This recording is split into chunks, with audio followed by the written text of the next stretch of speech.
ЦРУшник. Путин лично ответственен за коррупцию. Ты же наш, сибирский. Почему такой выродок? Вот эти Z. Блин, не прощу Камчатку. Твоя антивоенная позиция — это попытка избежать санкций. Тебе надо сначала продать, потом заявить. Они говорят на том же языке. Это твои соседи. Почему эти люди гибнут? Это 6 лет тюрьмы. Есть грех, обрадовался. Ты можешь умирать от рака. Ну почему ты просто умираешь от бомбы? Сегодня у нас прямо исповедь. Ну не отсидишься, понимаешь, не отмолчишься. Привет, Юра. 5 лет прошло. 5? 5. Я думал, 5 или 6. 5 лет без одного, кажется, месяца. О. Много изменилось? Мягко говоря. Эксклюзив. Я больше ни с кем не хочу говорить, если честно. Все надоели. Не знаю, когда это выйдет, но, надеюсь, скоро. Просьба не домогаться. Вот с Юрой я хочу просто гешефт закрыть, потому что с этим императором и все такое подзаебала эта тема. Давай сразу с императора и начнем. Давай. В прошлом, 5 лет назад, Так. ты сказал, что Путина надо короновать, делать императором, и это будет классно.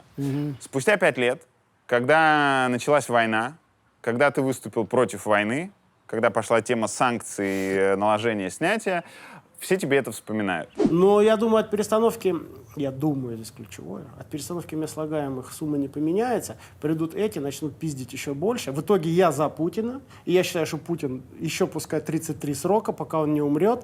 И более того, я считаю, Путина нужно сделать и императором. Потому что в этой стране никакая демократия никогда не приживется. Я в этом убежден. Я считаю, Путина нужно помазать на царство, сделать его царем, посадить его, так сказать, в нашем Петербурге. Там, слава богу, еще целый Эрмитаж стоит, Зимний дворец. Ждет его, да? Да. И его дочка должна стать императрицей дальше и так далее, и так далее. То есть я вообще за институт царепомазания. Я бы ему присягнул и прям преклонился. И пусть он император, и менять правительство при этом, да. Вчера смотрел передачу, по-моему, зовут Майкл Наки, и он либеральный журналист, кстати. Я ему передал, я говорю, непонятно тогда, чем либеральный журналист Киселева отличается, когда идет такое же какое-то шельмование, сказал Тиньков, который лизал сапоги Путину, который на каждом углу кричал, что его нужно сделать императором. Я такой, блядь, я говорю, нет, когда Юра приедет, Юра через 5 часов приедет, я должен ему это все рассказать. Когда в моем антивоенном посту втором, первый был, напомню, 26 февраля, его почему-то никто не заметил, а 19 февраля вот все заметили, апреля, все заметили, тоже там 70% либеральной общественности пишет мне про этого императора. Попытаюсь объяснить. Для кого-то, наверное, это будет оправдание, я просто объясняю. У тебя, знаешь, эти выскакивают, я помню, такие из старого. Вот, пожалуйста, вот сейчас она там выскочит. За 5 минут до этого или за 5 минут после этого, не помню, что там хронология, я сказал, Путин лично ответственен за всю коррупцию, которая происходит в стране. Я бы не хотел его каким-то там... Мне трудно его в какую-то корзину в одну поместить. В нем, как и в нормальном человеке, сочетается куча негатива и куча позитива. Он, безусловно, вызывает много положительных у меня эмоций и уважения, но в то же время я ненавижу его за многие вещи. То есть, Какие, например? Пару назад. Я считаю, что уровень коррупции, который в стране, он непосредственно за это ответственен. Совершенно очевидно. Эта фраза прошла. А фраза про царя запоминается и говорится. Так вот, рассказываю, господа. 5 лет назад сказать, что Путин лично ответственен за коррупцию, когда у тебя там 5-6 миллиардов долларов, и когда на тебя работает 50 тысяч человек, это было не просто смело, это было пиздец как смело. Никто с подобным состоянием или не мог себе позволить такую фразу. Я это сказал. Путин лично ответственен за коррупцию. Я это сказал. Но это никого не убеждает. Мы любим вот такие форматы. О, император. Как я сказал, и что я имел в виду? Во-первых, это был сарказм большой. Во-вторых, и я хорошо помню, как я сказал, я говорю, да хоть пусть Путин. Я вообще, в принципе, считаю, что монархия в России была бы неплоха. А особенно после того, когда я получил эти комментарии под этим постом. И вижу, как думает, так сказать, глубинный народ. Им нужен царь.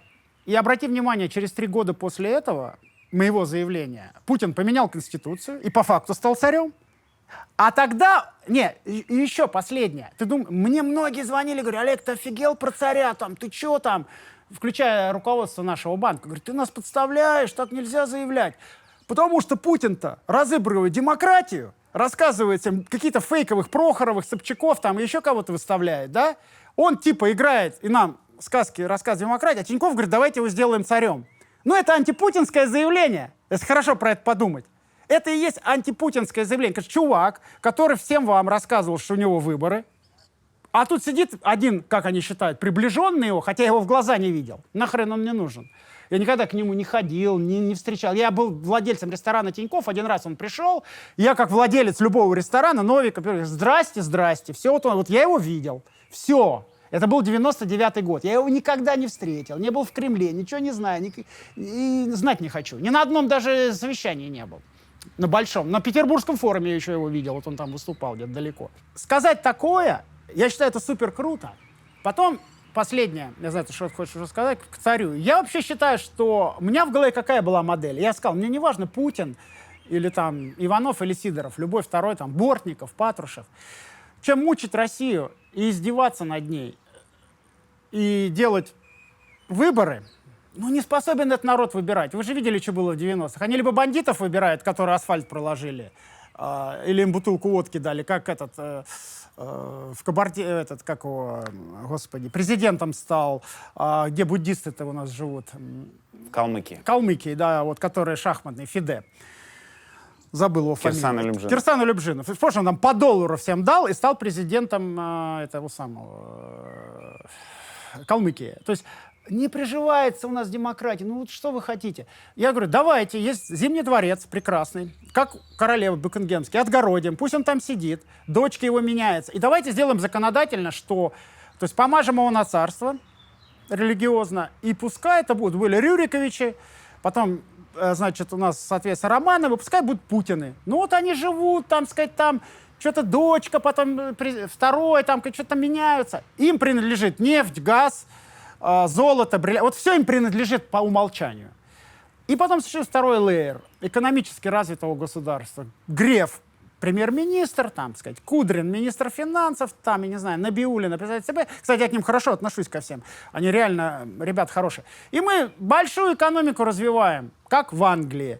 То есть, ну, есть какая-то есть какой-то царь, который... И народ говорит, ну, у нас же царь-батюшка, все круто.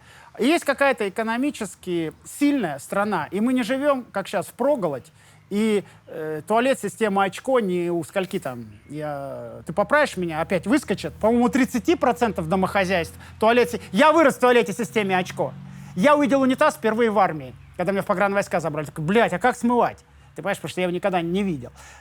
Вот, может быть, лучше... действенное правительство и туалеты деревянные убрать. А царь, пусть он будет царь. Объяснил.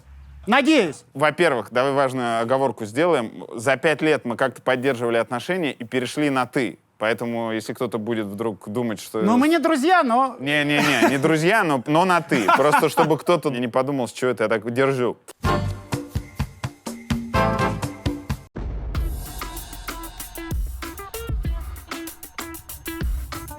Мы в Андорре, и за моей спиной одна из самых необычных местных достопримечательностей — скульптура Сальвадора Дали «Благородство времени». Похожие часы впервые появились в 1931 году на одной из самых известных картин Дали «Постоянство памяти». Потом художник неоднократно использовал этот образ в других картинах, а в 1977 году перевел его в скульптурную форму. Из макета, сделанного Дали, отлили несколько форм, которые в итоге оказались разбросаны по разным городам. Конкретно эти часы были установлены в Андорра-ла-Вейя всего 12 лет назад, а подарил их городу Энрик Сабатер. Сабатер в течение 13 лет управлял всеми делами Дали, заработал противоречивую репутацию и очень много денег, с которыми и перебрался в налоговый рай Андорры. И в благодарность к приютившему его княжеству сделал ему вот такой подарок.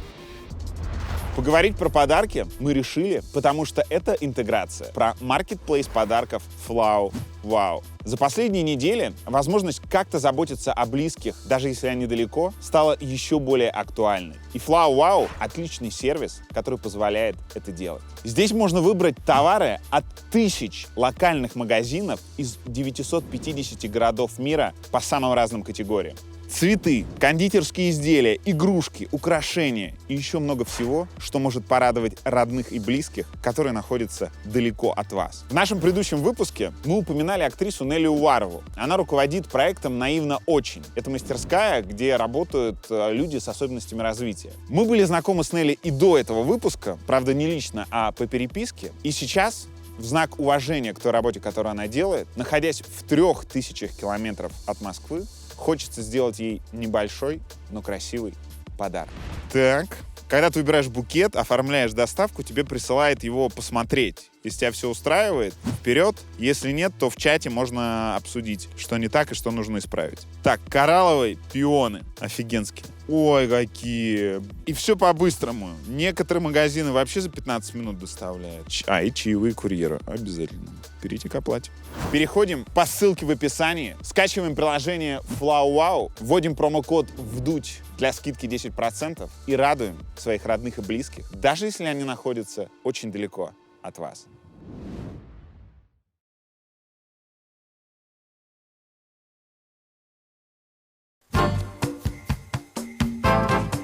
Вообще, давай начнем с того, мне бы очень хотелось, чтобы ты это не вырезал. Я не являюсь политиком. Никогда им не являлся. И вообще меня политика, если честно, нифига не интересует. Вот сегодня все мое, что я делаю, это у меня сердце болит. Я просто какую-то высказываю свое человеческое отношение. Я не политик. И я не обязан был ходить и заявлять, что Путин там мудак или он плохой. Это не входит в мои обязанности. Я занимался бизнесом, растил бизнес. Но иногда на прямые интервью, таких как ты или там Собчак, там еще кто меня спрашивал, я говорил очень смелые вещи. Что вы еще от меня хотите? Выйти в Кремль там с плакатом. Ты эксклюзив хочешь? Мой водитель, свидетель, Сергей Митьков, он меня повез в 2012 году на Пушкинскую площадь. Я на ней стоял. Я провел там 3 часа, помню, что ноги отморозил, было очень холодно, это март, по-моему, был, после путинских выборов. У меня была тонкая подошва, я помню, вернулся в машину, говорю, ноги замерзли, Серега, не могу. Понимаешь, там стояли Борис Немцов, Навальный, еще кто-то. Они скандировали это там, Путин вор и так далее. И я тоже стоял, это все скандировал. Вот я был на этой площади, я поддерживаю. Что вы еще от меня хотите? Ну что вы от меня хотите? Вот, блядь, бросить все. У меня сейчас отобрали банк. Ты хотел, чтобы мне его отобрали тогда? Ну что вы от меня все хотите? Про банк позже. Смотри, Олег, в чем претензия? Да, в чем ты претензия? сказал, что в 17 году ты говоришь, Путин должен быть императором. Я сказал не Путин, а вот сейчас Путин, и Да. его надо сделать, а потом не важно кто, главное, чтобы был он для народа. А в 2020 году человек говорит, Олежа, делаю все, как ты хотел. Ты говоришь, что он решил так сделать. То есть, типа, То есть я ему понял. подсказал. Да, но не кажется ли тебе, что абсолютное опьянение властью, ощущение того, что мне позволено все, в том числе начать войну с ближайшим соседом, войну абсолютно чудовищную, которая делает плохо и соседу, и нам, все это ощущение появилось в том числе из-за того, что такие, как ты, говорили такие вещи, как «давайте он будет императором». Категорически не согласен. Объясни. Категорически не согласен. Он знал, что он император очень давно. Если ты смотрел интервью Гордону, этого его друга Пугачева, он там давно, как он рассказывал, в Лавру ездил, и вокруг его народ руки целовал, он сказал, этому нарю нужен царь, и так далее. Я бы делил то, что говорит Пугачев, на неважно. несколько. Окей, мы не знаем. Во-первых, я себя не вижу такой фигурой, там, я сказал, кто-то что-то... Я вообще, кстати сказать, искренне считаю, что Путин, скорее всего, даже не понимает, что я существую. Скорее всего. Но он расслышал, что Тинькофф где-то есть. Это не так устроено. Они там в космосе где-то. Я не думаю, что его интересует этот Тинькофф. Это во-первых.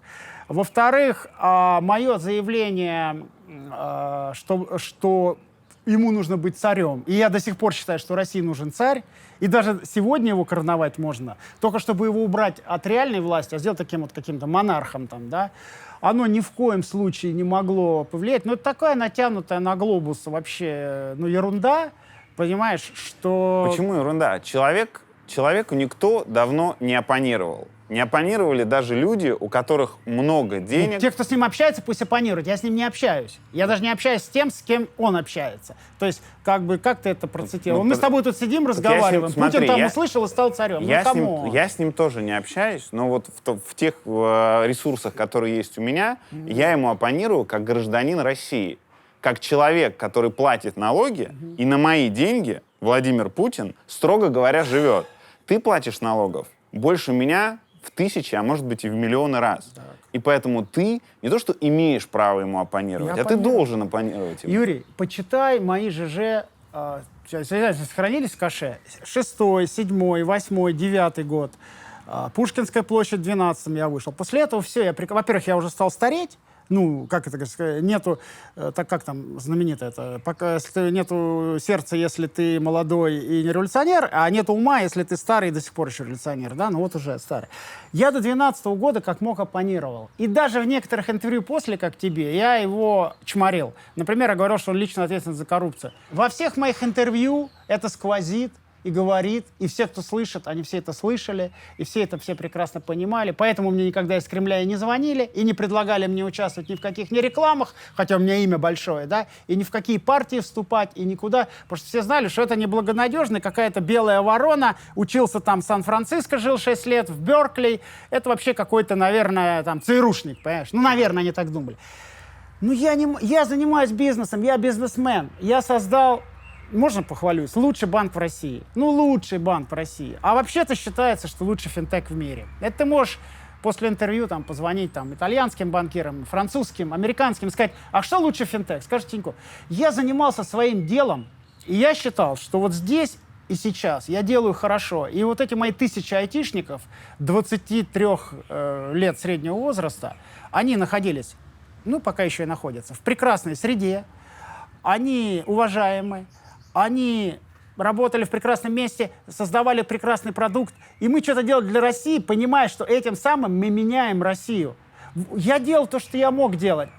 Ты можешь от меня сколько угодно требовать, что я должен был бы ходить. Вот дай мне машину времени, я бы это все равно не делал. Так я же не призываю. Это ничего бы не поменяло. Речь не про это. Смотри, ты просто представь то же самое предъявлять интервью. мне чего-то, это вообще, конечно, верх кощунства. Когда Олег, человек представь... хотя бы что-то делал, ему теперь предъявляет, что он мало делал. Просто ну, Галицкий вообще ничего никогда не сказал, ваш герой. Вообще, блядь, никогда он и ничего никогда не сказал. И сейчас молчит.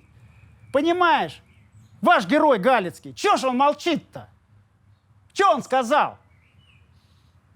Ну, это пиздец какой-то просто. Ну, сколько можно?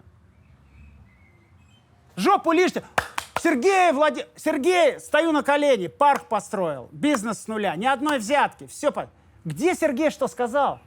Где он что-то сказал? Окей? Я сказал. И много что сказал. Не надо мне, пожалуйста, это предъявлять. Не принимаю. А теперь еще навесили, что из-за меня Путин стал царем. Заебись. Представь то же самое интервью, но без фразы про императора. И не было этих предъяв. Я ошибся. Я считаю, что России нужен царь искренне, и нам лучше всего приживется монархия, как это было много-много лет. Ну, во всяком случае, насколько я там помню, там история, там 12 веков как минимум, да, был царь там, да. Вот как считать, ну, неважно, там Рюриковичи и так далее. Я ошибся. Я могу один раз ошибиться. Мне можно это простить? Ошибся, допустим. Давайте, прошу у всех прощения за эту фразу. Но я остаюсь с тем, что это был великий сарказм, и что, в принципе, в моей фразе есть много логики, если по ней хорошо подумать. Можно мечтать о хороших выборах, о честных выборах и о выборных. Можно мечтать. И я с вами вместе мечтаю, с тобой, с Чичваркиным, там, кто там еще там. Ну, давайте мечтать. А можно быть реалистом. А реалистично это никогда не будет. Не будет свободных выборов в России. Сейчас мы про это поговорим. Про ошибку. То есть ты признаешь, что ошибка? Я готов вообще признавать вот. свои ошибки, Нет, так Юрий. смотри, я хотел тебе привести другой пример. Я там еще неудачно сказал. Там Олег, все, же все вот в контексте, Я да? хотел привести другой пример. Смотри. Юра, я ошибся. Вот. Давай тогда, чтобы просто поровну было. Рекламной интеграцией в том выпуске была реклама блогера-трансформатора. Человека, у Я не которого знаю, кто потом это, вскрылась простите. репутация, который там не столько бизнесмен, а сколько человек, который там... Рекламная интеграция твоя? Моя. Я рекламировал, как бы подписывался я на... к этому. Я просто хочу Так. сказать, что я считаю ошибкой. ошибся, окей. Да, я считаю это ошибкой. Ошибся? Да. Ну, ты меня прощаешь или нет? Кто я, чтобы прощать? Я попытался объяснить. Ну, можешь простить меня еще? Ты сказал, что политикой не интересовался последние годы. Не считаешь ли ты, что такое холодное, намеренное избегание политики, это многими людьми в России, это одна из причин, почему сейчас идет война? Вероятно, да. И скорее да. Но ты понимаешь, я никого не хочу осуждать, потому что кто-то намеренно избегает, кому-то это неинтересно. Вот мне неинтересно. Потому что мне, например, неинтересна опера, искренне. Ну, просто я ее не понимаю, она мне неинтересна. Мне неинтересна политика, потому что когда я начинаю общаться с этими людьми, они все очень, на мой взгляд, тупые, они все, там сказать, примитивные. Ну, я про Россию, во всяком случае. Это какая-то халуи все. У них какое-то чинопочитание там, какое-то величие, какая-то хуйня, блядь. Мне вообще они не интересны, я не хочу с ними разговаривать. Потому что мне интересно с тобой поговорить. Мне интересно поговорить с какими-то еще ребятами, там, с бизнеса, там, за вином. Но я не хочу с ними общаться. Мне не интересует политика, а я в ней не понимаю. Если бы я в ней понимал, я бы формулировки делал более грамотные. Вот, например, Женя Чичваркину, мне кажется, она интересна. И слава богу. Мне она не интересна. Вот завтра все поменяется. Мне мой друг француз сказал. Я сказал, все, я больше в Россию не поеду. Он говорит, Олег, не торопись. Ты еще туда вернешься героем. И ты там типа, не хочу. Не приглашайте меня ни премьер-министром, ни главой Центробанка. Ну, это, кстати, не политические должности, это все-таки главы. Президентом, кем угодно. Не хочу. Я это не понимаю, мне это не интересно. Вот мне лично это не интересно, за других сказать не могу. Ну, в общем и целом, ты прав. Это, наверное, скорее не политика называется, а гражданское общество. А вот членом гражданского общества, я считаю, я был. Я считаю, что я был. Поговори с моими сотрудниками. Что я делал, что я говорил. Мне сказали, сейчас там были против митинга Навального, когда я уже в больнице лежал. И наш HR пишет, арестовали наших 54 человека. Я написал, круто! Кто еще владелец это напишет? Блять, моих 54 человека на митинге задержали. Это же круто. Понимаешь? Ты писал об этом? Нет, я в внутренней почте. HR-щики там, ой, все пропало, 54 человека задержало на митингах Навального там. А я ответил ей, да это ж круто! Какие у нас классные ребята работают. Понимаешь? Я делал, что я мог, но я не политик и не буду фронта, и поэтому я даю тебе интервью, и больше не хочу там какие-то политические каналы, там что-то там с Венедиктовым разговаривать, еще с кем-то. Мне это не интересно. Я уважаю, что они делают, но как бы я не понимаю, то есть я, во-первых, в процессе эти многие не понимаю, вот, и поэтому я буду там выглядеть достаточно, мне кажется, глупо. Да, про бизнес я поговорю, про экономику, да, про какие-то вот общечеловеческие ценности готов. А вот как-то про политику сейчас. Виноваты ли мы? Да, конечно, мы все виноваты в этом пиздеце. Все мы виноваты в этом пиздеце. Вся Россия помазалась этим говном. Нас он помазал. Мы все виноваты. Ты сказал, что этому народу выборы не нужны. И этому народу нужен царь. Звучит довольно пренебрежительно. Когда под моим постом я написал, что 90 против войны, искренне так считаю. Я, понимаешь, я еще не в контексте же, я же не был 3 года вообще в России. Все-таки я болел там, сильно и болею до сих пор. Я как-то так это себе чувствовал. Ну, потому что я общаюсь с людьми, как там, телефон, WhatsApp, e-mail. Но когда я увидел вот эти Z, я реально прихерел. Я реально прихерел. То есть они реально хотят эту войну в массе в своей. Но это не могут быть столько ботов. Потом я позвонил своим двоюродным сестрам. Я позвонил своей маме в Сибирь. 85 лет. Когда я стал это все слышать, про бандеровцев, про еще что-то там, я говорю, мам, у тебя как здоровье-то? Она говорит, ну так, ноги. Я говорю, давай про ноги. Она что-то опять там, бандеровцев, бомбим, ядерная лаборатория. Я говорю, так, ладно, давай я тебе позвоню потом. Ну ты понимаешь, ну как бы, это народ. Я могу пренебрежительно о нем говорить. Это мы, это наши люди. Но, к сожалению, ты видишь, что творится в массовом сознании населения. Это, конечно, печально. Это печально. Эти люди читали Достоевского. Я вот тут на Медне, пока болел, что-то подсел, все перечитал. Всего Федора Михайловича. Эти люди читали, я не знаю, какие-то гуманистические вещи, книги, а потом они, там сказать, идут и стиральные машины вырывают, да? Или еще хуже, что делают, убивают мирных людей. И это мои сограждане, понимаешь? Я этого не могу понять. У тебя есть огород. На самом деле это семейное увлечение. И пока вот я был в больнице, они как бы вот это посадили. 2 года назад этого не было. 3 года. 3 года не было. 3 года. Сейчас появилось. Ну, ко мне мало отношения имеет, в общем. Не буду на себя наговаривать. Ну, такая немного уже пенсионерская, пенсионерский атрибут. Ну, в общем и целом, да, я на пенсии. Мне сейчас надо выживать. У меня, там сказать, другие чуть приоритеты. По последним, там сказать, цифрам у меня вроде 50-50 сейчас выживаемость на ближайший год. Поэтому была меньше. Начал всего с 10%, сейчас до 50% добрел. Ну, там 5-летняя выживаемость в кровяных раках обычно не считается, статистикли. Я, получается, буду 9 июля, 2 года после трансплантации. Это считается очень крутой срок. А вот 5 это считается, ты выжил, как-то survived. Поэтому я пока еще в такой нахожусь в промежуточной фазе. Поэтому быть пенсионером мне очень даже хорошо сейчас. Нравится? Да. Супруги не очень, она более активна. А я вот, мне вполне, чуть-чуть спорта, правильно покушать. Слушай, а можем попробовать? Да, конечно. Я не срывал уже давно. Вот эту вот вытянутую я возьму. Давай, я попробуешь тогда, чё ж там. Вот, я не гарантирую, что как. Это первое. Супруга сказала, что все скоро разрастется. Вот тут. Ну, не знаю, надеюсь. Знаешь, что хотел тебе сказать еще? Потому что мы в начале разговора, мне кажется, не вещь, что ты бы сказал, а вот, Олег, а почему ты такой? Я подумал, ну, во всяком случае, мне кто-то на Инстаграме это спрашивал. Типа, выродок ты, откуда ты такой? Ты же наш, сибирский. Почему такой выродок? Ты же шахтер. Мало кто знает, я год в шахте отработал. А папа мой отработал шахта имени Кирова. Мельниченко сейчас ей владеет. А шахта имени Кирова, папа мой отработал на ней лет 40, что ли, там. Ну, 35 точно. А дед мой, Тимофей Тиньков, строил эту шахту. 40, у него была бронь, во время войны они ее построили. Это самая большая коксующая шахта в России. Называется шахта имени Сергея Мироновича Кирова в городе Ленинск-Кузнецке. Так вот, мой папа, будучи шахтером, то есть как это вот так вот как-то щелкает, понимаешь? Папа мой, будучи шахтером, всегда, когда шел 25-й съезд партии такой, ты не помнишь, черно-белый телевизор у нас был, Брежнев, он подходил, вот так выдергивал из розетки, папа шахтер в Ленинске-Кузнецком, и говорил: болтовня, хватит эту болтовню слушать, говно этот Советский Союз, Америка, это крутая страна. Ты, блядь, можешь себе представить? И вот отсюда я стал нонконформистом.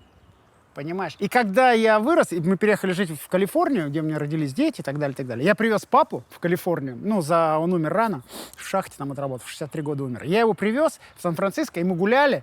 Я говорю: папа, это та Америка, которую, так сказать, ты мне сказал, что это круто. А помню, у него была куртка, это, конечно, была паленка, это теперь понятно. И у него было там написано где-то далеко «Made in USA». И батя очень гордился, старая, так он говорил, американская куртка. Ты понимаешь, вот он, глубинный русский народ, шахтер из города Ленинска-Кузнецкого, и он мне это привил. Я очень благодарен своему папе. Ну, а потом я прочел Чацкого, с которым я сегодня попрощался с Россией. «Карету мне, карету». Ну и далее классика. А откуда у отца было какое-то мнение об Америке? Вот это пипец. Ты понимаешь, чувак, который родился в Сибири в 1937 году, проработал всю жизнь в шахте, он ненавидел Советский Союз и говорил, что Америка — это круто. Ну, ты можешь себе представить? Вот это вот прям все-таки в нашем народе что-то есть. Эта история, она показывает, что твоя фраза по поводу того, что народу другой власти не надо, собственно, и разрушает. Потому что если даже шахтеры из Ленинска-Кузнецка могут понимать, что Советский Союз — говно, к мнению про Америку я не присоединяюсь, к Советскому Союзу, безусловно. Значит, все возможно. Возможно, всем объяснить, если не вливать в уши пропаганду, что там тоталитарный режим хуже, чем даже глубоко не идеальный и несовершенный демократический. Ну, В общем-то, да. Ну, как вот это происходит, я не понимаю. У кого-то это щелкает, а у кого-то это не щелкает. Где ты был и что делал 24 февраля? Я уже, кажется, здесь был. Да, у меня у сына 23 февраля день рождения. Мы его отметили. Я проснулся утром. Если честно, я день первый ничего не понимал. Я думал, это опять ДНР, ЛНР, что-то там. Я как бы не понимал весь масштаб этого пиздеца. Я думал, это просто что-то какая-то там, ну, знаешь. Я не очень понял контекст. Что-то был занят еще в этот день. Я первый день на велике поехал. После 3 лет. Представляешь, такой эмоциональный день. Я сел на велик с утра и уехал. Приехал, что-то таких на эмоциях, что-то стреляет. Я такой, что-то опять стреляет. Ну, ты думал, что-то там. Я думал, я не мог в это поверить, это было невозможно. Я спорил со всеми. Понимаешь? Мне за 5% моих акций предложили $725 миллионов за месяц. Когда? В январе? В январе. Я сказал, нет, я не продам. Вы что, смотрите, компания будет стоить 100 миллиардов. А мне кто-то говорит, ну, там что-то Украина, танки. Я говорю, да вы что, смеетесь, что ли? Какие танки, какая Украина? Я говорю, война невозможна, потому что это абсурд. Понимаешь? Сейчас получил там 3 копейки, но это там потом. Ну, естественно, я в это поверить не мог. Ну, кстати, меня, как минимум, и у меня, у моей супруги, у нас взяло 24 часа, а может 48. 26-го я написал, что мы прихуели, что нет войны. Я первый из предпринимателей, я первый назвал слово «война». Никто не сказал «война», я сказал «война». Посмотри у меня на Инстаграме. Я сказал «война». Еще что от меня требуется. А у меня там все активы, все. Ну, мне взяло где-то 48 часов как бы осознать вообще, что происходит. Как бы потому что я не мог в это поверить до сих пор. Я, кстати, до сих пор как-то не очень в это верю, если уж честно. О чем ты подумал? Ты думал, что это значит конкретно для тебя? Я подумал следующее. Простите за пафос. За последние 2,5 года я больше года провел в боксах таких закрытых с иммунодефицитом. Когда меня делали 4 химиотерапии, ну, все, кто вот раковые больные, они меня сейчас все понимают. Когда ты лежишь, у тебя клетки 0, лимфоцитов 0, того 0, лимфоцитов 0, нейтрофилов 0 и так далее. Тебе ничего нельзя с внешним миром. Ну, сейчас вот ковид это все узнали, там маски. А я вот в таком состоянии находился. Вот. Жена заходила там во всем стерильном иногда. И дети, слава богу, моя семья себя хорошо проявила. И дай им Бог здоровья, спасибо за то, что они меня спасали. Если бы не они, я бы, конечно, не выжил. Меня там откачивали адреналином 2 раза. То есть я уходил, у меня было давление 80/60 или 60/80, я что-то не помню, ну что-то такое. У меня были страшные 2 сепсиса, потом пересадка костного мозга и далее по списку. Я почему длинные волосы отрастил? Потому что я был лысый 2 года, 1,5. Я так устал быть лысым, что захотел вырастить длинные волосы. Такая сублимация. Так вот, я столько смертей насмотрелся, Юра. Гематологическое отделение — это там, где больше всего умирают. Ну, это раки кровяные. Там смертность, ну, там за 50%. 50, 60, 70, 80, 90, зависит от возраста. Я где-то находился на 60, там, смертности, 40 выживаемость. Ну, и где-то так и нахожусь сейчас. И когда ты видишь этих трупов, все время увозят, и это смерть, и ты сам умираешь, и ты молишься Богу, и мне семья моя сделала такой коллаж, жена, дети, все, и каждый подписал: Олег, мы тебя ждем дома, папа, мы тебя ждем, там, и так далее. Мне на Инстаграме даже есть где-то там сзади. Там есть.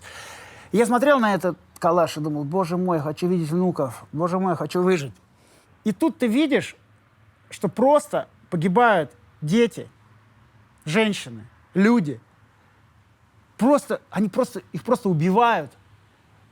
Кто-то, а именно наша армия российская, а главное, непонятно почему. Они говорят на том же языке, это твои соседи. Ну, там война в Чечне, потому что была как-то, ну, типа, там они хотели отсоединиться, типа, это там другая религия, там они бы там взорвали метро у нас, еще, ну, понимаешь, да, какие-то были оправдания. Здесь я просто, что это происходит? Почему эти люди гибнут? Я просто не мог это ничего не сказать. После того, что я прошел. Ты можешь умирать от рака, да. Но почему ты просто умираешь от бомбы? Потому что ты живешь в Украине. Ну что это за пиздец такой? Ну как это может быть в 21 веке? Мне не надо никаких миллиардов, я ничего не хочу. Я не хочу это видеть. Я хочу про это сказать всем. Понимаешь? Это моя позиция. Ну, конечно, у меня есть какие-то деньги, и у меня нет морального права никакого осуждать тех, кто сейчас в России боятся. Им некуда ехать. У них нет, наверное, дома какого-то за границей, там, в Италии где-то или где-то. У них нет работы и так далее. Я не осуждаю их. Но я потерял 9 миллиардов, бросил их. Ну, я посчитал, что правильно умереть с хорошей кармой, потому что, ну, мы все умрем. Хочется умереть достойно, и чтобы тебя семья вспоминала, и дети тобой гордились. А если наш папа ссыкун, блядь, язык в жопу засунул. Да, мне было страшно, но я это сделал. Брут, иди сюда, на, вот, иди сюда. Иди ко мне, хороший. Ну чего ты? Боишься Дудя, что ли? Иди. Иди ко мне, ты никого не боишься. Иди бери. Повернись нам лицом. Это Брут. Скажи, нам 5 лет и 80 килограмм, да? Хороший. Когда ты попал под санкции Великобритании? Через пару недель. Ну, что-то... Ну, где-то там, да, не принципиально. Но очень быстро тебя оттуда убрали. Слушай, я до сих пор под санкциями, там какая-то... Я думаю, это... Смотри, мое мнение такое. Английское правительство сделало глубочайшую ошибку, ведя меня. И, как сказали мои юристы, ты будешь первым, кого оттуда уберут, скорее всего. Если вообще это когда-то случится с русским. Потому что это явно техническая ошибка. Они там Греф, они, мне кажется, брали финансовый сектор, и у меня имя-то большое, а я в России 3 года вообще не был. И 35% я не контролирующий даже акционер. И не управлял банком. И типа, вот он там основной владелец банка, который там платит много налогов путинскому режиму. Я там уж так промолчал, менеджеров BP всех, которые, как ты говоришь, что я больше тебя в разы, они больше меня в разы платили. Менеджеров BP всех не хотите под санкции, они тоже Путину налоги платили. Ну или там Шрёдера какого-нибудь там, который, так сказать, совет директоров там Роснефти, да, там, сказать, там список широкий. Они, безусловно, ошиблись. Это было, скорее всего, бюрократическая просто спешка. Они меня всунули, не разобравшись, кто я есть. Но я уверен, что они разберутся.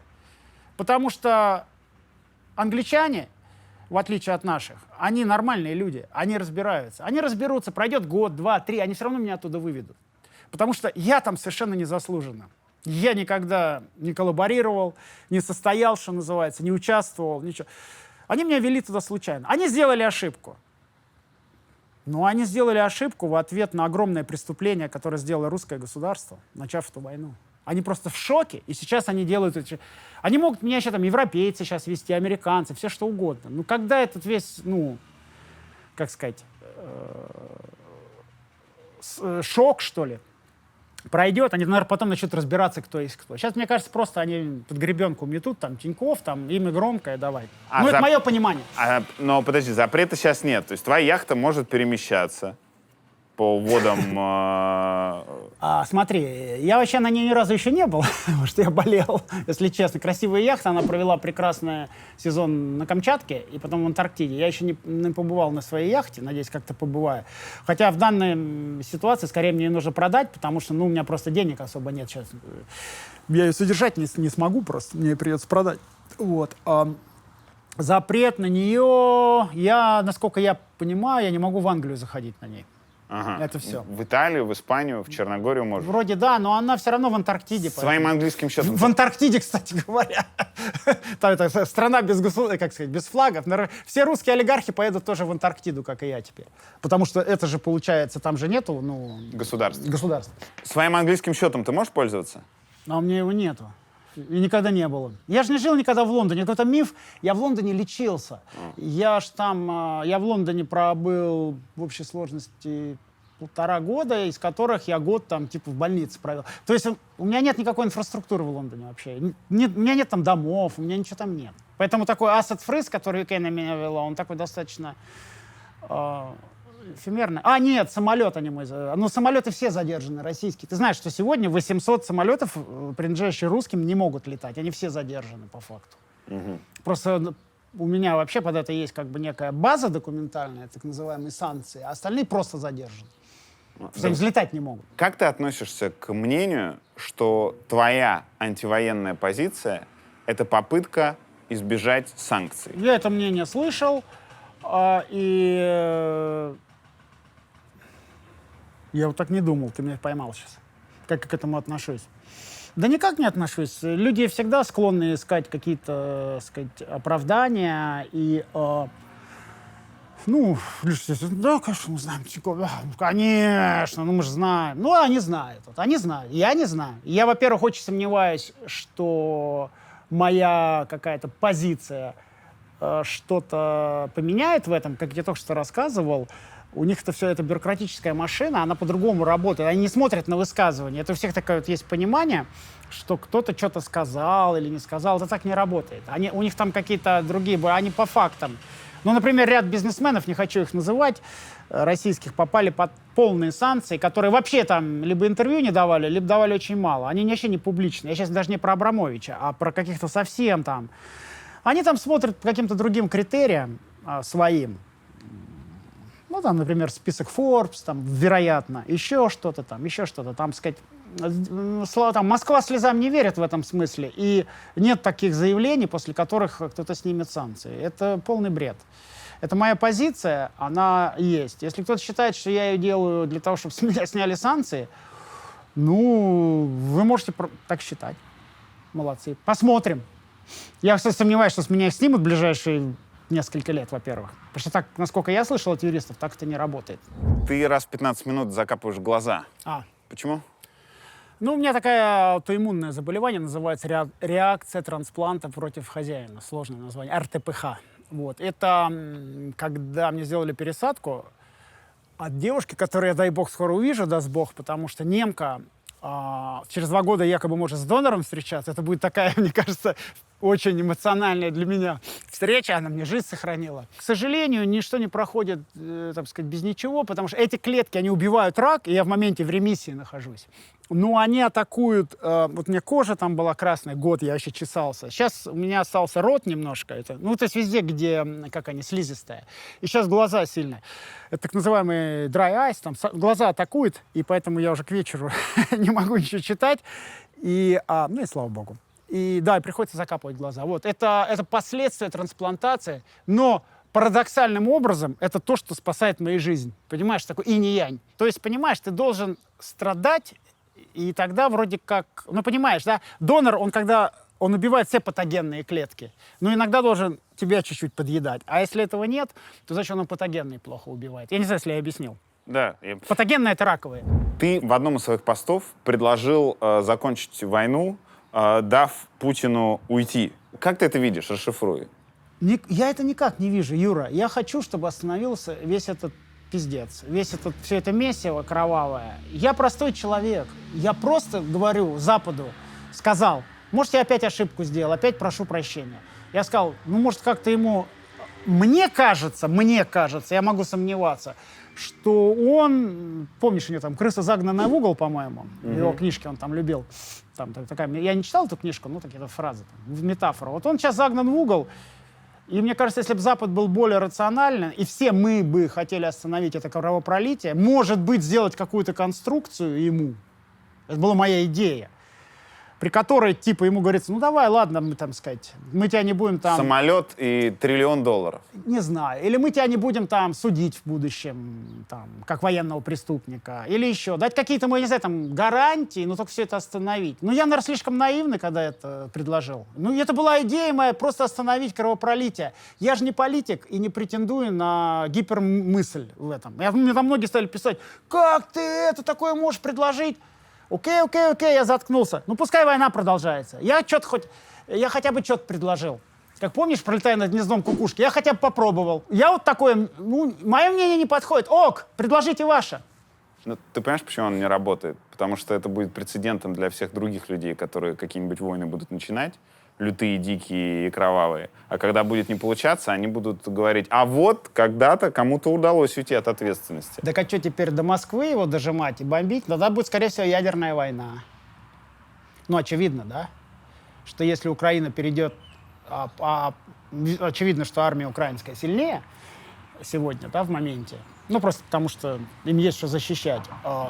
И они понимают, зачем воюют, в отличие от другой стороны. Ну, они вот их выдавят. А дальше что? На этом же как бы не заканчивается война. Война как может закончиться? То есть они пойдут дальше, до Москвы, там сказать, да? Ну что, ну, тогда Путин бросит ядерную бомбу, как бы, ну, так сказать. Какие решения? Додавливать как? Я не знаю. Ты боишься ядерной войны? Ну, конечно, я ж человек, но... Ну, я пожил вроде 54 года там. Я за детей боюсь, конечно, больше. И вообще за молодежь. Представляешь, ядерная война для наших детей? Не кайфно.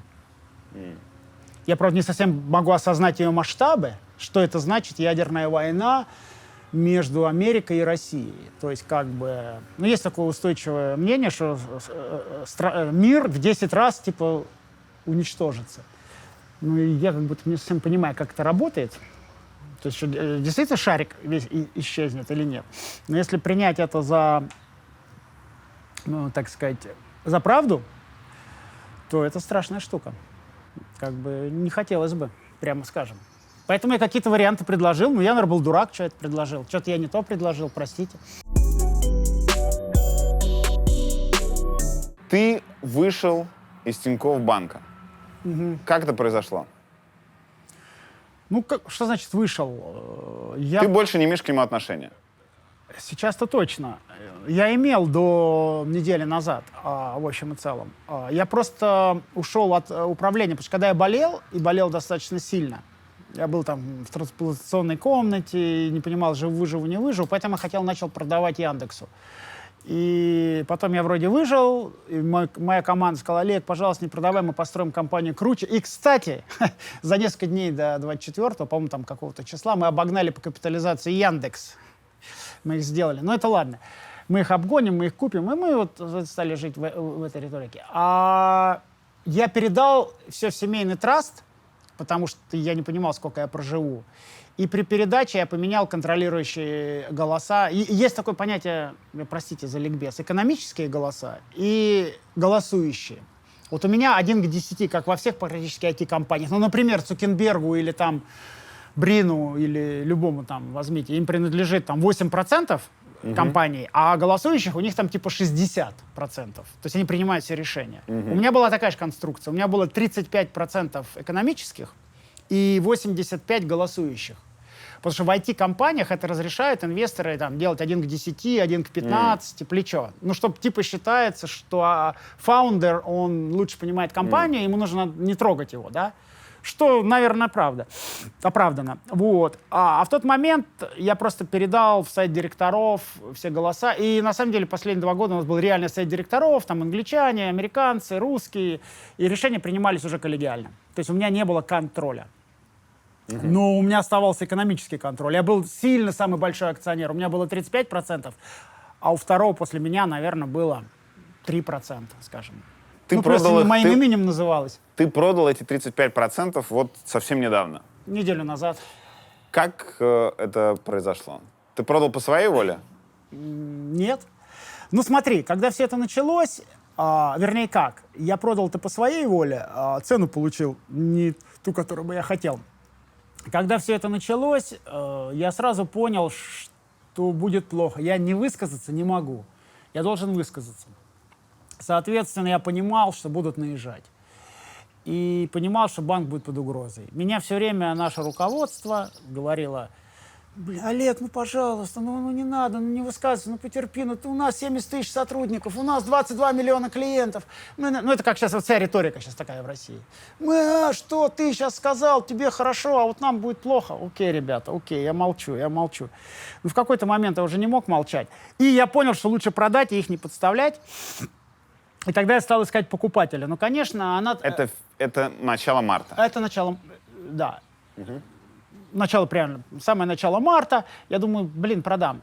Возобновились торги на московской бирже. Компания стоила $8 миллиардов, что в 3 раза меньше, чем она стоила до, потому что она стоила 22 миллиарда. Но все-таки $8 миллиардов. То есть моя доля, 35%, была выше 2 миллиардов еще до сих пор. И я подумал, я продам, конечно, с каким-то дисконтом вероятным, там, сказать, за 1,5, может, миллиарда.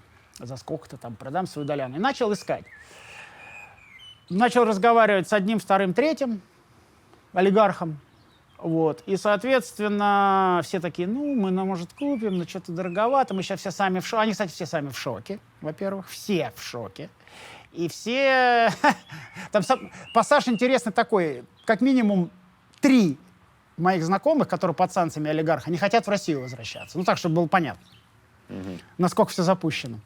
Не хотят в Россию. Не хотят в Россию. Кто-то в Дубае сидит, кто-то в Лондоне, так сказать. Но они не хотят в России. То есть это поговорит тебе о режиме, да, который, так сказать, у нас очень такой хороший. То есть даже санкционные Западом бизнесмены не хотят что-то там сказать, как мне понравилось. Народ с Харькова, у меня человек работает с Украины, с Харькова, и он говорит: Олег, а объясни, как вы нас освобождаете, если до границы с Харькова 38 километров, а до Львова 1000, и брат мой во Львов убежал.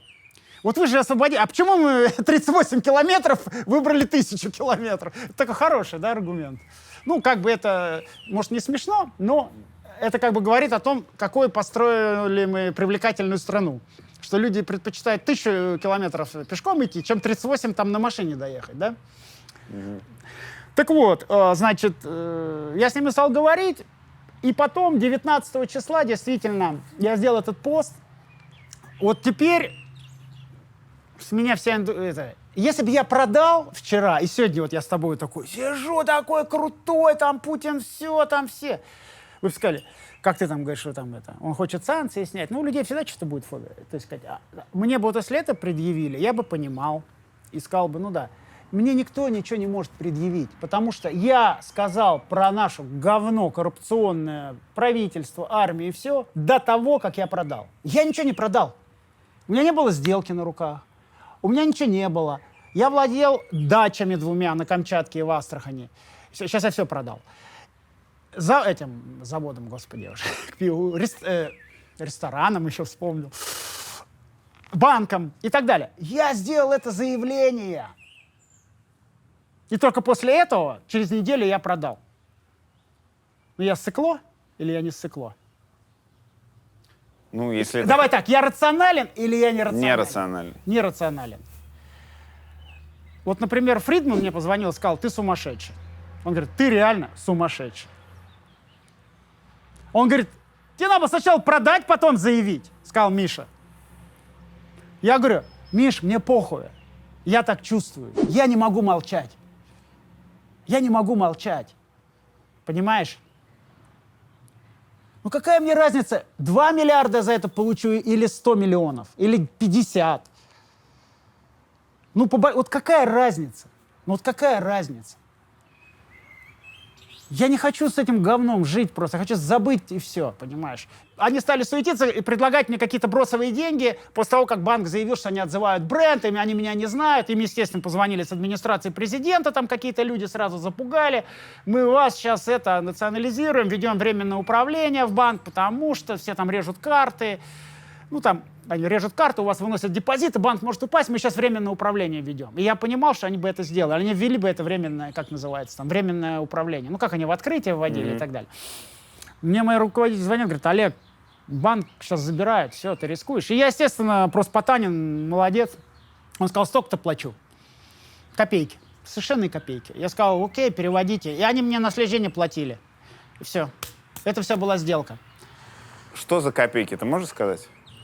Ну, я уже сказал 3%. Ну, там, посчитайте, господи. 3%? Ну, это копейки. То есть ты хочешь сказать, что это в 33 раза меньше, чем по цене в 8 миллиардов? Чем я мог бы получить. Чем мог получить Юр, до войны? Ну, вот цифра, она кому что даст? Вот эта цифра 300 миллионов или 10 миллионов. Вот в контексте, что это даст? Я по соглашению не могу. Но если NDA, то окей. NDA, конечно. Я не могу. Зачем? Это их тайна. Я не знаю, если Интерос может они могут, но вряд ли, я не знаю. Я там подписал быстро, но точно помню, что я не могу цену разглашать. Слушай, а как технически это происходит? Ты у Потому что нотариуса это делаешь? на Кипре бумаги, они приезжали в моей семье просто. И моя там сказать, семья, там они подписали, этот траст продали. Эта сделка была вне России, как бы они купили холдинговую компанию на Кипре. Во время суда выяснилось, что у тебя есть паспорт Кипра. Да. Он остается? Ну, он у меня есть. Я не думаю, что в рамках этого интервью это кому-то интересно или там Ты за полезно, инвестицию его получил? Да, да, все как все получили паспорт Кипра за и Монако тоже. Там тут никаких новостей нет. Это твоя опция сейчас, если вдруг будут проблемы с продлением документов российских? Или ты вообще не думал об этом? Я об этом не думал как-то. Ну, я всегда найду какие-то опции, господи. Ну, беженцем могу стать, в конце концов. Наверное, еще что-нибудь там. Я пока про это не дошел. А брал его с какими целями тогда? Путешествовать. Легкость путешествий. Ты после первого своего поста вышел в комментарии и написал, да мне похер на этот банк. Что было за состояние, когда ты писал? Там в контексте, вот видишь, как вырвано. А там кто-то мне пишет, я все помню. Хотя, кстати, я был не пьяный, я был пьяный, кстати. Я выпил вина тогда, когда... Я этот пост написал, сразу напился. И я был бухой, когда отвечал. И он мне говорит, кто-то пишет, как ты мог так заявить? Твой банк теперь под угрозой. Я говорю, да мне похер на этот банк. Похер. И в контексте, что да похуй мне, я не могу это видеть.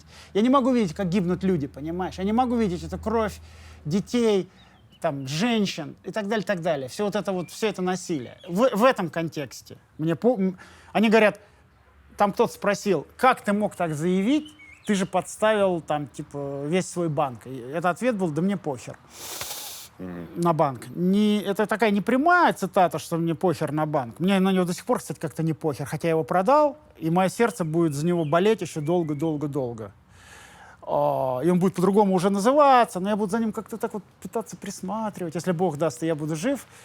Вот, и так далее, так далее. Но все-таки мое детище, 15 лет, их не выкинешь. Но в контексте моего заявления похер. Я выбираю мое гражданское заявление. 2 года назад ты вел переговоры с Яндексом, Да. и там застопорилось, как ты говорил, в том числе из-за денег. Мы с Аркадием долго разговаривали. С Аркадием Воложем. Конечно. Я считаю, что Аркадий, ну, конечно, великий предприниматель. Ну, тут он себя повел, на мой взгляд, не очень конструктивно. 6 миллиардов он предлагал. Я сказал 6200. О, ты понимаешь, сколько я потерял? Это тогда был 2,2, что ли, миллиарда долларов. Опять, я всегда был нерациональный. Если бы я закрыл эту сделку, у меня бы сейчас было бы 2,2 миллиарда. Налом. Который, наверное, там, может, арестовали как-то. Ну, неважно. Это я слушаю, я про это... Я вот реально не парюсь про деньги. Я понимаю, что это так звучит бахвально. Ну, да похеру. Я построил лучший банк в стране. Я построил 4 раза... Мы с Серегой Галицким, кстати, в Милане недавно разговариваем, сидим и говорю, Серега, ты лучший предприниматель. Вот реально, я с моей супругой сидим, она у меня живой свидетель, я говорю, ну ты реально лучший. Он так смотрит на меня, говорит, Олег, хочешь честно, лучший предприниматель России — это ты. Я говорю, почему? Ты построил 4 разных бизнеса, абсолютно в разных сферах, в абсолютно разных сферах. Ритейл, производство продуктов питания, пиво и банк. И все они супер успешны. А я один. Я строил 15 лет один и тот же бизнес ритейл. Он говорит, это намного проще, чем ты. Можете у него спросить, позвонить, получить квоты. И так далее. Я вот готов умирать с такими формулировками. Вторая часть, моя команда, там Оливер, Стас Близнюк и так далее, они меня очень сильно отговаривали. Они говорят, Олег, мы сами построим. И действительно, через год мы уже стоили 22 миллиарда на лондонской бирже. Они мне рассказали план, они рассказали, что мы будем делать. Они говорят, ну зачем ты продаешь, зачем? И я стал лучше чувствовать. Я когда начал говорить с Аркадием, ему надо было яйца на стол дожимать. Я начал переговоры в июне. Трансплантацию я сделал в июле, и прямо вот лежав в трансплантационной комнате после трансплантации костного мозга, я с ним вел переговоры вот так. Я не понимал, я выживу, не выживу. Ну, потому что, знаешь, семья бы кэшем получила 2 миллиарда долларов. И, соответственно, а потом мне что-то легче, и к октябрю я вроде начал оживать. Это третья причина. Вот и все, тут никаких больше. То есть он чуть-чуть не захотел доплатить, команда моя сильно была против этой сделки, справедливо, что оказалось. Ну, я, конечно, проиграл в контексте. И я стал себя лучше чувствовать, и в итоге я оставил эту компанию. И сейчас ты продал дешевле, чем по 6. Я какие-то копейки получил просто от этого. Сколько раз ты жалел, что не продал тогда? И опять же, ну я пожалел вот сейчас. Не, как пожалел? Да, дурак, надо было, конечно, Яндексу за 2 миллиарда продать. Ну такая абстракция. Вот в контексте какая разница? Вот какая разница? Ну, как бы у меня было 9,4 в моменте. 9,4. Состояние по Форбсу. Да. Сейчас у меня там 0,2, наверное. Ну, какая разница? Ну, вот какая разница? Ну, на моем качестве жизни это никак не влияет. Велик надо, если ресторан любой. Ну, какая разница? Ну, я реально так не парюсь.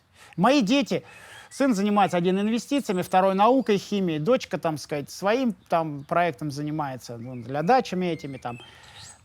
Они говорят, папа, делай, что хочешь продавай, хочешь, нам деньги. То есть, как бы, ну, какая разница? Мы с супругой живем достаточно скромную, ну, относительно скромную жизнь. У нас нету какой-то там, вот видите, вы же у меня тут в гостях, нету кухарки, если вы заметили, нету уборщицы, никого нету, обрати внимание. Ну, уборщица приходит. Ну, у нас в доме никто не живет. Сейчас, с завтрашнего дня еще будет у меня 2 охранника. У меня никогда охранников никаких ничего не было. Ну, сейчас в контексте охранники появятся. Вот, это для нас новая какая-то жизнь. Ну, поживем с охранниками. Понимаешь, мы спокойны. Жалел ли я? Ну, жалел, слушай, что жалел. Я еще раз говорю, мне 700 миллионов в январе предлагали за 5%. Кто? Фонд американский большой. Вот, и поэтому, что жалеть-то? Ну, жалел, там, сказать, это деньги, всего лишь деньги. Я тут звонил одному олигарху угольному на днях нашему, и он такой говорит, ты понимаешь, цены на уголь выросли в связи со всей этой вот спецоперацией. И как бы у меня и беда будет 1,5 миллиарда, он сказал в этом году. А я про себя подумал, а теперь скажу вслух. Вот нахуя тебе 1,5 миллиарда, если у тебя уже есть 20? Если такой пиздец в стране. Если мы бомбим мирные города соседей. Нахуя тебе эти 1,5 миллиарда? Ты понимаешь? Вот зачем ему 1,5 миллиарда? Чтобы что? Я этого не понимаю. Почему у тебя появятся охранники? Ну, потому что после моих заявлений, у нас же много общих знакомых, все-таки я пил вино с хорошими людьми зачастую, эти хорошие люди там общаются. Ну, кстати, у меня же покупатели, вот все олигархи мне звонили, вот name it. Я, кстати, Потанина в жизни не видел, ну, и не знаком с ним. Он мне по зуму набрал, здрасте, Олег Юрьевич, вот мы бы хотели приобрести, он мне позвонил и быстро сделку сделал. А вот в процессе переговоров, они же там все общаются, там как-то с Кремлем, там с силовиками, хер знает. Они все говорили, да, тобой крайне недовольны, и мы считаем, тебе надо быть аккуратным, там, сказать, со своей там личной безопасностью, потому что там, сказать, твои заявления типа не зашли. И я говорю, а что ж так-то, где я, зачем, там, сказать. Они говорят, не, проблема в том, что ты являешься оказывается, до сих пор, хотя я 3 года не был в России, что, как они сказали, я могу ошибаться, что я являюсь неким кумиром для некого поколения вот этих вот 20-30-летних айтишников, несмотря на мои заявления про царя, видать. Они говорят, ты для многих являешься такой ролевой моделью, кумиром. И поэтому твои слова, это было очень мощно сказано. Они говорят, это в контексте. Там, условно, там какой-нибудь заявил, там, ну, не знаю, кто там, даже не знаю. Ну, даже Абрамович. Там. Ну, понимаешь, кто-то там. Но он не заявляет ничего. Ну, кто там? Дерипаска. Ну, как бы похуй, что сказал Дерипаска. Ну, как бы, кому он нужен? Ну, по большому счету. Они говорят, а это, понимаешь, все вот эти айтишники, вся вот эта вот молодежь, которая сейчас сидит и думает, уехать, не уехать. А что делать? Валить, не валить. И тут Олег Тиньков заявляет, что у нас все говно, и непотизм, и коррупция. Он говорит, это было очень для Кремля, но они же не дураки там, они, блядь, это стрёмное заявление от чувака от этого, понимаешь, потому что он как бы, ну, авторитет для этих людей. Что ты думаешь про Яндекс? Великая компания. Аркадий — великий предприниматель. Яндекс Search супер гуд. Все, что они стали делать дальше, связанное с оффлайном, сомнительно, но окей. Все, что они делали с Яндекс Ньюс, это полное говно. И они коллаборировали с Кремлем, в отличие от меня. Я никогда не коллаборировал с Кремлем. Никогда. Ни одну рекламку не поменял, ни одно высказывание, ни какую-то карту. Аркадий большой молодец. Но Яндекс Ньюс — это то, за что он будет гореть в аду. если кто-то не в курсе, Яндекс.Ньюс — это там Ну, и все Дзен независимые новости запрещены, ты выходишь на главную, видишь только повестку официальную. То есть это витрина Он, цензуры. наверное, должен был бы это продать как-то или выделить и очистить свою карму, но он это не сделал. И это пиздец.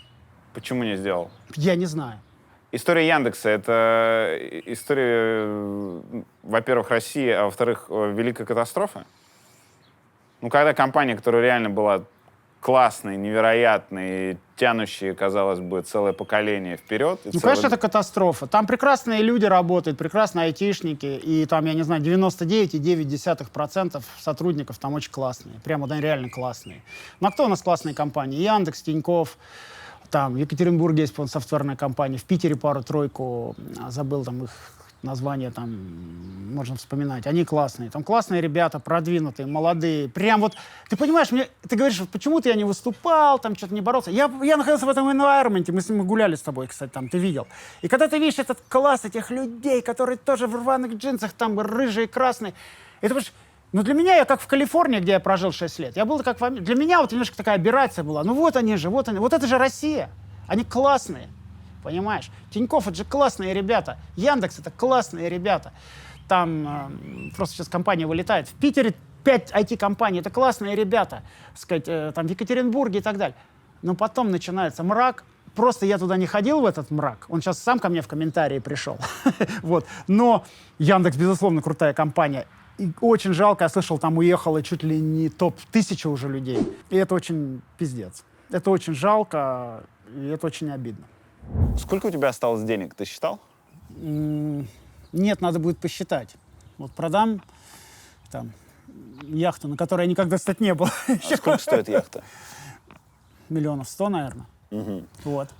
У тебя много недвижимости по всему миру. Какая-то осталась.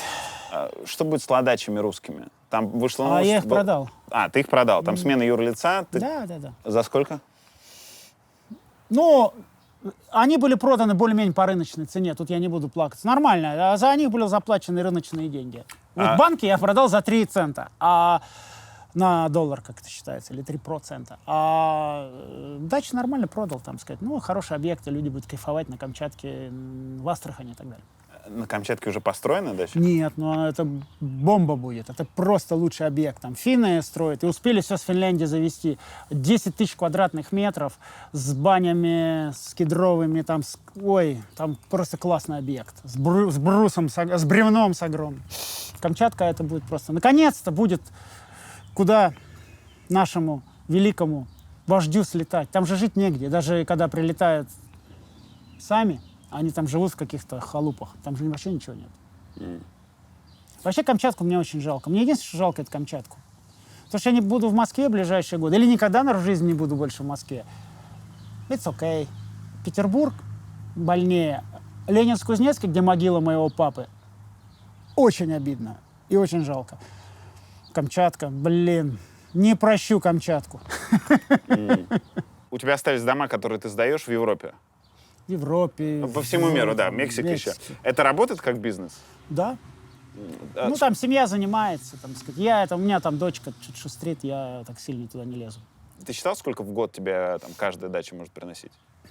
Но они все прибыльные. Давай так. Они там зарабатывают деньги. Этот сезон, наверное, будет плохой, потому что в связи со всем этим вот пиздецом многие, наверное, отказываться сейчас начинают. У нас, понимаешь, например, там Форте отказался чувак, 2 недели снимал сейчас с Украины. Он говорит, ну, ребята, вы же понимаете. После него 2 недели отказался там чувак, который из России под санкции попал. Все, вот так все, понимаешь, страдают все. У тебя был какой-то момент, когда ты думал, что денег стало сильно меньше, и прежний образ жизни ты не сможешь поддерживать? Я точно не упаду в уровне жизни. Вот я видел интервью Чулпан Гордеевой. И, кстати, надо Чулпан как-то деньги, что ли, перевести, помочь, как-то уж не знаю, вон потом я с ней пообщаюсь. Но она прям говорит, что вот у нее прям там краш такой в уровне жизни. Ну, я такого пока точно не предвижу. Просто мне ничего такого особо... Это я понимаю, там олигархи, вот, ну, такие стереотипы, Тинькофф, миллиардеры. Я был достаточно неприхотлив в своих каких-то бытовых вещах. И Я не вижу каких-то там, ну что там, я не знаю. Ну, наверное, вино я любил очень хорошее пить, бургундское. Ну, может быть, буду меньше пить, если только дорогого вина. А так, я не вижу, где мне нужны какие-то... То есть я не понимаю, как у меня уровень жизни может упасть. Я кушаю вкусно. Ну, слушай, хороший обед стоит 50 евро. Ну, окей. Ну, как бы 50 евро я всегда найду.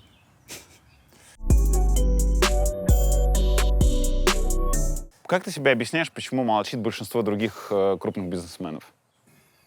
Во-первых, я считаю, что 100% из них согласны со мной, ну, потому что я разговаривал... Давай так, из топ-20 Форбса я лично разговаривал с 15, с 12. Все меня поддерживают. То есть, чтобы ты понимал, консенсус полный. Полный. Ну, так, для понимания. Поддерживаются они против войны? Конечно. Ну, и даже дальше. Скорее даже все мои заявления, мои посты. Половина из них говорит, что ну, у нас же коллектив, у нас же 70 тысяч работает. Ну, у меня там 100, у кого 200, у кого 500. Ну, куда? Ну, как мы заявим, они будут заложниками ситуации. Половина себя этим оправдывает, а вторая половина говорит, ну, а что от нас зависит? Ну, заявим мы. Ну, потеряем мы этот бизнес. Ну, отоберут у нас. Как вот у тебя сейчас. И что? Что ты вот этим добился? Но это их выбор, и я не могу на них их осуждать. Ну, хотя осуждаю. Ну так, не глубинно, но осуждаю. Ты читал интервью Авина и Фридмана про то, что не хватает денег на уборщицу? Да, читал. Мне показалось... Смотри, Миша и Петя, они, в отличие от меня, например, они всегда работают с юристами, с пиарщиками, там, ну, у них все так продумано, все хорошо. Мне кажется, их пиарщики подставили. Это было очень глупо. Мое мнение. Ну, как бы в России все порадовались. Ну, наконец-то эти суки страдают. А в Англии им всем пофигу. Там эмпатии это не вызовет. Кому пофигу, что там какой-то миллиардер из России там должен дома кушать вместо ресторана. Ну, как бы там 90% мужчин скажут, ну и херли, а мы вообще каждый день дома едим. Ну, там, понимаешь, да? Ты сам сказал в начале интервью про Галицкого. И ты меня спрашивал, а вот почему он молчит? Ты задавал ему вопрос, почему он молчит? Задавал. Ну, ответы я только что говорил. Примерно у всех одни. Есть детище, которое ты вырастил. Я говорю, ну, тебя-то вообще что, ты же продал кэш, там что тебя, Краснодар твой заберут? Стадион? И ты все равно для людей построил, и парк. Не знаю, у каждого... Я его не могу осуждать. Как я могу осуждать Галицкого? Ну, лучше бы было, чтобы он бы высказался. Потому что он, как и я, является некой ролевой моделью. Потому что нас всего лишь двое в России, кто что-то... Ну, давай так. Всего в России, для понимания, 2 компании, которые построены с полного нуля, которых не существовало в Советском Союзе. Ни в какой форме. Ни в форме маленькой, ни большой. И которые дошли до уровня 1 миллиард долларов чистой прибыли за год. Чистой прибыли. Это Магнит и Тинькофф. Все. Нет больше компаний. При всем уважении там, к X5, там, еще какой-то, это все равно все на остатках, на обломках Советского Союза, на тех или иных покупках потом за счет нефтяных денег, мерджах, там, ну, понимаешь. А это вот, ну, не было Магнит, но его не существовало. Поле. Тинькофф не было, это было поле. Был чувак, пивник, который придумал, говорит, а я хочу делать банк без отделений. Все сказали, что за дебил.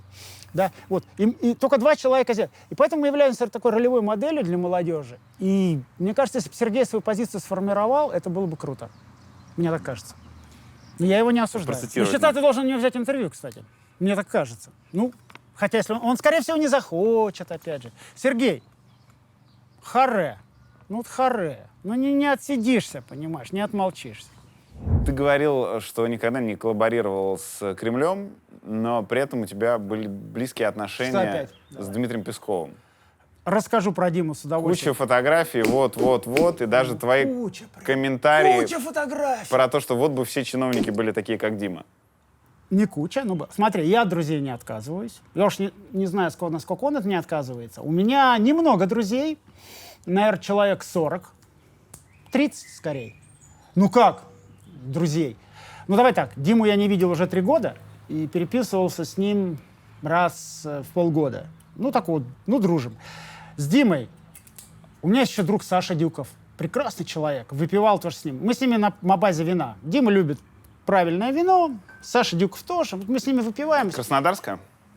Не, бургундская, прости. Я Да, уточнил. бургундская. Но Дима, в частности, он любит разные. Вот. А Саша больше бургундская, как и я, Дюков. Вот. И смотри, Дима мой друг, я так считаю. Я с ним не разговаривал после всего этого.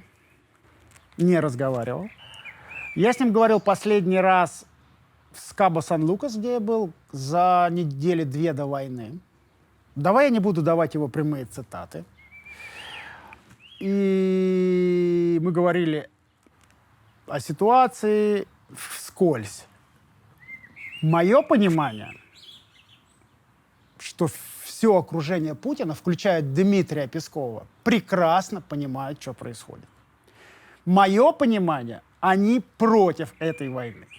Ну, это сложно не заметить по лицам, по формулировкам, по всему. Это вторая часть. Третья. Я с ним не обсуждал, я с ним не так часто встречался, как это может быть, много фотографий. Я с ним встречался 2 раза в год, типа. Это всегда было либо его день рождения, либо Тани Навки день рождения, с которой мы тоже дружим, либо что-то такое. Какие-то такие общие встречи, так сказать, там выпивали вино. Ко мне он домой приходил пару раз, там сказать, широкая, там сказать, там, вот Оливер, помню, Хьюз приходил наш и так далее. Это обычный Он, прекрасный человек, мы с ним никогда не говорили про политику. Ну вот никогда.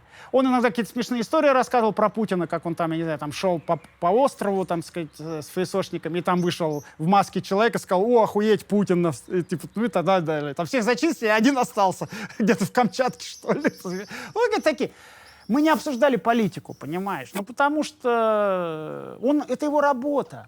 У меня есть друзья, которые работают.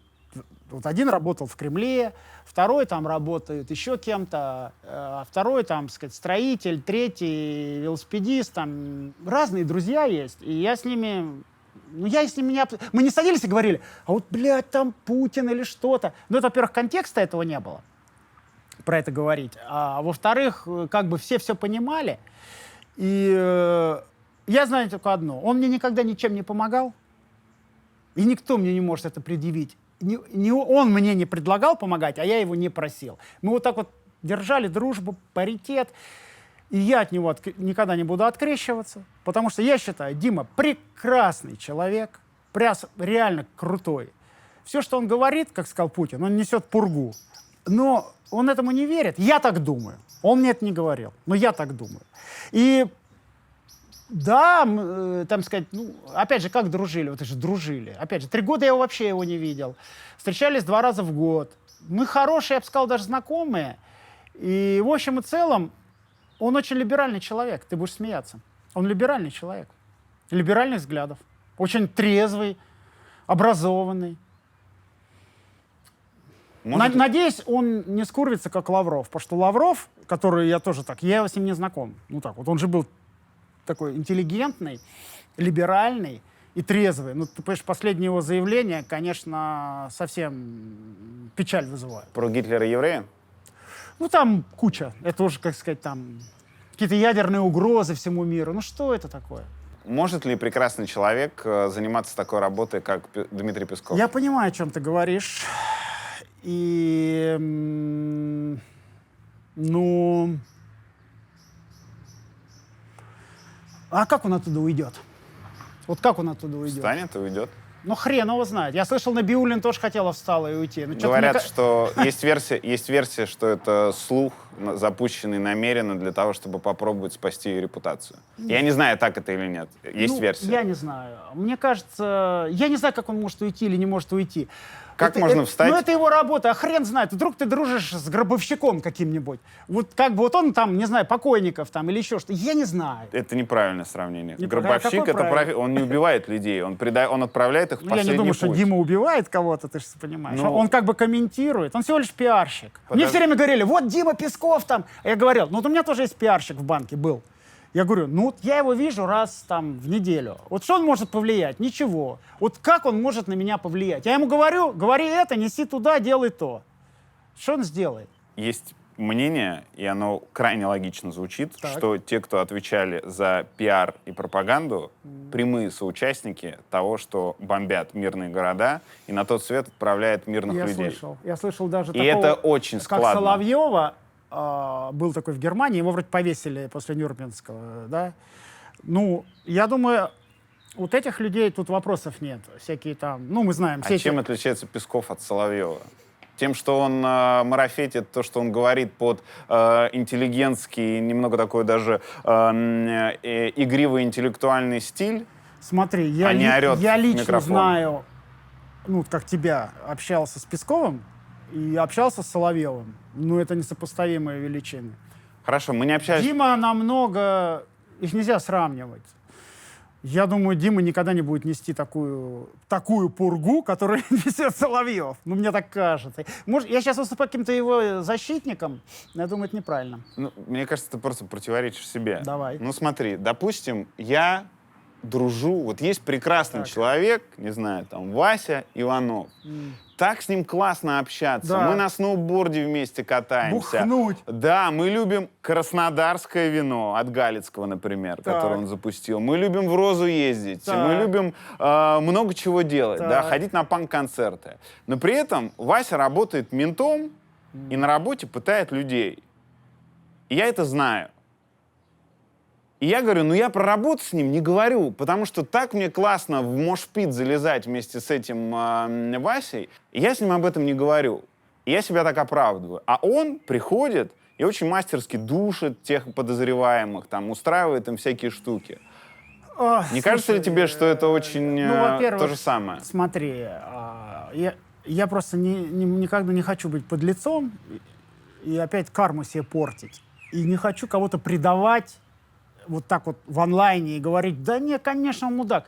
Во-первых, как ты описал ситуацию с ментом, у меня с Димой такой дружбы нет и не было. Мы с ним просто знакомы, давай так. Все-таки мы с ним не друзья, мы все-таки знакомы. Это все-таки будет ближе. Просто я его знаю с очень хорошей стороны.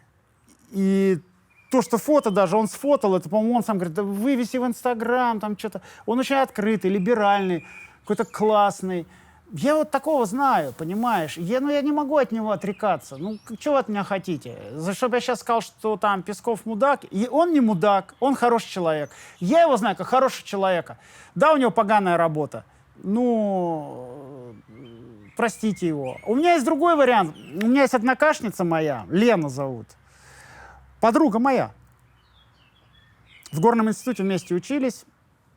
С ее мужем дружим, до сих пор дети дружат. И все. Только что в Кабо-Сан-Лукас вместе провели 2 недели.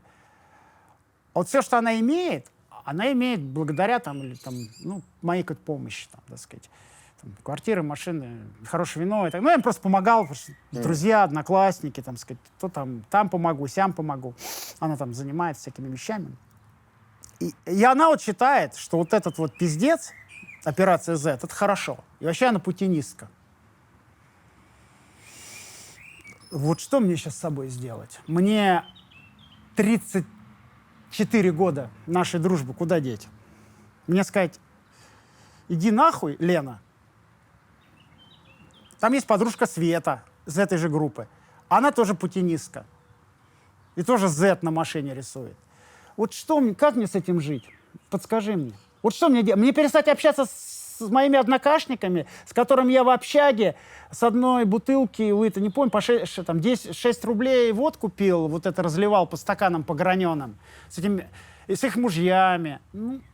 Я с ними ругался как мог. Сейчас в моменте не разговариваю, просто бросил трубку, потому что сейчас я не могу с ними общаться. Ну, я должен с ними прекратить общаться. Ты спрашиваешь? Да. Ну, я не призываю, чтобы моя позиция была для всех этим, но, по-моему, здесь ответ очевиден. Нельзя отказываться от общения с человеком, если он других политических взглядов. Ну, нельзя, потому что это как бы непоследовательно. Классно, чтобы была конкуренция и все остальное. Если он за что-то любит Путина, ну, окей. Но это работало до 24 февраля 2022 года. Потому что сейчас он превратился из человека, которого поддерживает того, с кем я не согласен политически, он поддерживает войну. Он поддерживает убийство людей. И ну, о чем с ним можно общаться? Можно попробовать его переубедить. Ну, я поэтому не общаюсь. Да, можно попробовать переубедить, но если понять, что это бессмысленно, ну, мне кажется, это фундаментальная вещь, которая говорит о человеке и о том, стоит ли тратить на него свое время, силы и уж точно любовь. Ну да, поэтому вот, к сожалению, я не общался. А что касается, чтобы закончить с Песковым, ну, я общался с ним последний раз там 3 месяца назад. WhatsApp. По телеку, как я его вижу, мне кажется, он сам в шоке. Я могу ошибаться. Ну, наверное, он заложник. Хрен его знает. А с другой стороны, я сейчас что-нибудь наговорю, ему в Кремле так прилетит, его еще выгонят, скажут, что это там Тиньков тебя хвалил? Что это? Ты же понимаешь, я сейчас боюсь что-то еще сказать в его поддержку, потому что ему потом там прилетит, блин. От начальства, от его. Может быть, я не знаю.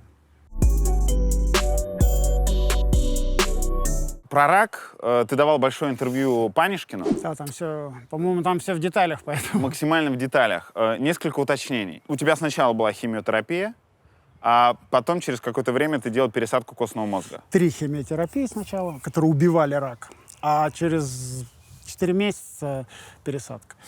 Твое лечение стоило 120 тысяч евро.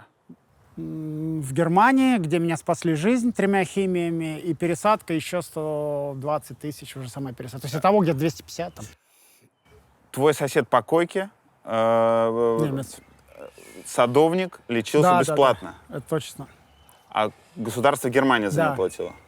И там было смешное, но мы же все русские бизнесмены. Ну, неважно. Мы все... Я еще ничего не понимал, что такое рак, что такое лейкемия. Я говорю, они мне вливают, носят эти пакеты, там ты лежишь такой в несознанке. Я говорю профессору, ну, простите уж меня, я говорю, а можно как-то, ну, потому что это клиника обычная, немецкая, Хелиос называется, в Берлине. Я говорю, я вот деньги какие-то американские, самые дорогие таблетки, я могу себе все позволить. Еще. Он так на меня посмотрел, говорит, Олег, успокойся. Ты получаешь самое лучшее лечение, которое сегодня возможно при твоем диагнозе в мире. Он говорит, более того, в соседней палате, вот это его были слова, лежит у нас садовник сейчас. И он получает то же самое лечение. Просто ты платишь за это деньги, а ему это бесплатно по немецкой вот этой там страховке. Он говорит, у нас не подразделяется, говорит, как в вашей стране. Он так бросил камушек в нас, ну, заслуженно. Он 2 вещи все время говорил, это профессор Гласова зовут. Он говорит, у вас в России всегда врут, родственникам говорят один диагноз, а больному другое. Он говорит, мы не врем, вот я сразу тебе говорю, у тебя шанс выжить небольшой, но мы будем стараться. Я такой в шоке. Он говорит, я понимаю, потому что у вас родственникам в коридоре говорят в вашей стране правду, а больному говорят неправду. Ну, это там дискуссионно. Вот. И второй он сказал, да, это садовник, он получает те же самые лекарства, и ты получаешь все, что науке сегодня достижимо. Он говорит, никакие деньги тут ничего не решат. Еще, когда ты рассказывал про свое лечение, ты в своем духе, в своем стиле рассказал, что ты во время химиотерапии занимался сексом. Физически это возможно? В моем... Разве это тебе не так плохо, что ты, ну, просто... Ну, я когда рассказал, там у меня Алена была с Украины, кстати. Алена. И она меня там спасала, носила меня от другой украинской, потому что там кормят. Кстати, кормят ужасно. Ужасно кормят в немецких больницах. Это правда. Она мне носила от какой-то украинской тетечки, готовила мне борщи, какие-то утки там, что-то там приносила все время в пакетиках. За какие-то совершенно копеечки. Типа там за 15 евро, там, знаешь, пакет такой. Она мне сказала, вообще-то, говорит, я такого никогда не слышал, а с раковыми тут больными годами, говорит, что... Ты, говорит, ты реально...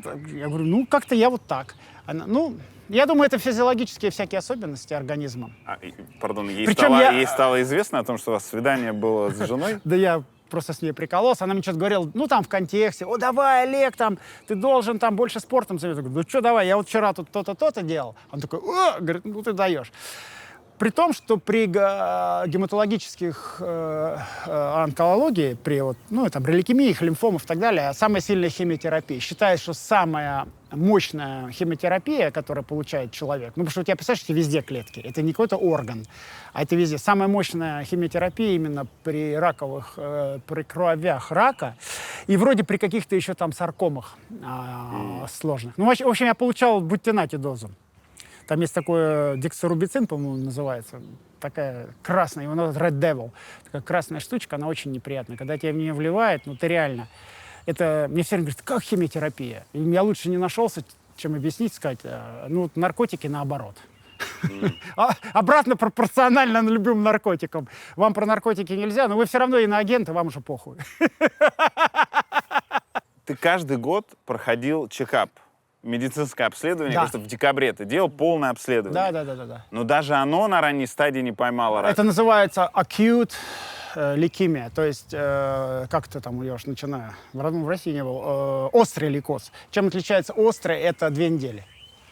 Они его называют врачи лейкоз по пятницам. То есть это острая форма. И вот даже во время ковида закрылись все раковые больницы. Единственное, что они принимали, это больных с лейкемией, или как в России называют лейкоз, потому что у тебя это санитарная авиация даже в советское время, как мне сказали, применялась и так далее. Ну, наверное, здесь до сих пор применяется. То есть там все идет на дни счет. Мне глаз сразу сказал, если ты начнешь сейчас химиотерапию, то ты умрешь. Там дни. То есть 2 недели... То есть у тебя начинает ни с того ни с сего производиться раковые клетки костным мозгом и забивать всю систему. И они пустые, как бы, пустышки. И у тебя кровь, почему называется белокровие, другое название этой болезни. У тебя кровь не красная, а становится такая, она прям светлая. Вот, поэтому это невозможно. Лейкоз, лейкемия не... как это слово называется? Для чего делают чекапы? Чтобы предупредить. Ну, не предупредить, есть более умное слово. Не диагностирует. Профилактика. Спасибо. Он не профилактируется. Ты в комментариях написал: Дерипаска — это олигарх и вор, а я честный предприниматель. Я очень рад, что мои комментарии, оказывается, еще читают не только посты. Я это написал, я так считаю. И это не только Дерипаска. Для меня Дерипаска — это некий образный Дерипаска. Они все там воры. Потому что они все приватизировали задарма то, что построил твой, мой и их деды. Они все, ну так, понимаешь, это как звучит так громко, вор. Ну, как воры. Жулики, скажем так. Я честный предприниматель. Да. Напомни, за что ты выплатил больше $500 миллиарда государству США? Напомню, за неправильную уплату налогов при выходе из гражданства. Я делал exit tax, и на тот... Слушай, я уже перед судом выступал, поэтому перед тобой не буду оправдываться или перед кем-то. Я неправильно заполнил декларацию. Скажу честно, Бог передо мной, а я в данной ситуации с Богом шутить не хочу. Потому что когда у меня 50% шансов выжить, я не знал, что существует такой налог, который называется exit tax. Оказывается, в США, у кого американский паспорт, когда ты выходишь, ты должен заплатить 30% от прироста стоимости всех своих активов. Капитала. От прироста. Вот если бы я, например, взял паспорт, у меня 10 миллиардов, а вышел у меня 8, ничего не надо, 0. Ага. А когда я студентом стал, 96-м гражданином, а выходил, у меня IPO сделали. Когда на IPO вывел банк и стал миллиардером. Конечно, я вышел, и там, и, во-первых, и там еще, помню, пиздец, что это было за день. У меня IPO типа там 23 октября, а документы процессировались там 26-м. А я вышел в Москве в консульстве, все подал 1-го. А я не знал, что там 20 дней, пока не посылали в Америку туда-обратно. Это и так сказать, там, ну, и штамп, вот официальный выход. Я все заполнил, и они мне в американский паспорт поставили, только они его прокололи, дырку в нем сделали. Все, я и думал, что вышел. Дали бумажку, exit, citizenship, там, сертификат. А вообще официально провели только через 21 день потом. Нет, сертификат они потом дали. И вот в этот один день сыграл со мной роковую вещь, потому что когда я заполнял декларацию, я был уверен, что я уже не гражданин и так далее, и так далее. Неважно, я был неправ. Я заплатил деньги. Теперь я честный человек, так сказать. Я оплатил все, налоги. И все налоги заплатил. То есть это... И потом, подожди, это я частное лицо. Я говорил, я честный предприниматель. Что я имел в виду и повторюсь. Не давал взяток никому, никогда. Никогда и никому. Детектор лжи тащи. Не фронтил. Не было акций там какого-то Петрова, Сидорова, Иванова на ком-то оформлено. Как половину этих олигархов, блядь. Там, понимаешь? Никогда ни с кем не заносил, не решал, ничего. Все строил вот по американскому типу. Как я отучился в Беркли на маркетинг, вот я все это и строил. Как я прожил его, я строил американский бизнес с американскими ценностями. И когда мне говорили, помнишь, санирование банков шло? Я ни одного банка не санировал. Я бы мог санировать 20. Знаешь почему? Там надо вот что-то... И я говорю, не-не-не, это вообще не наше. Это не... Я не могу, мне это противит моей вещи. Поэтому это то, что я имею в виду. Как физическое лицо, да, я факапнулся с Америкой. И, к сожалению, я заплатил огромные деньги, но, обрати внимание, это деньги, которые в некотором смысле, я назвал, круговорот воды в природе. Я продал акции американским фондам, они мне дали эти деньги, я заплатил назад бюджет в Америку за мои акции. Слава богу, я успел до всего этого краша, всей этой войны. Вот, поэтому я выплатил все. А почему твой юрист тебе не сообщил, что... Хороший вопрос. И он коррелируется с предыдущим. Не коррелируется, а подтверждает, что я не врал.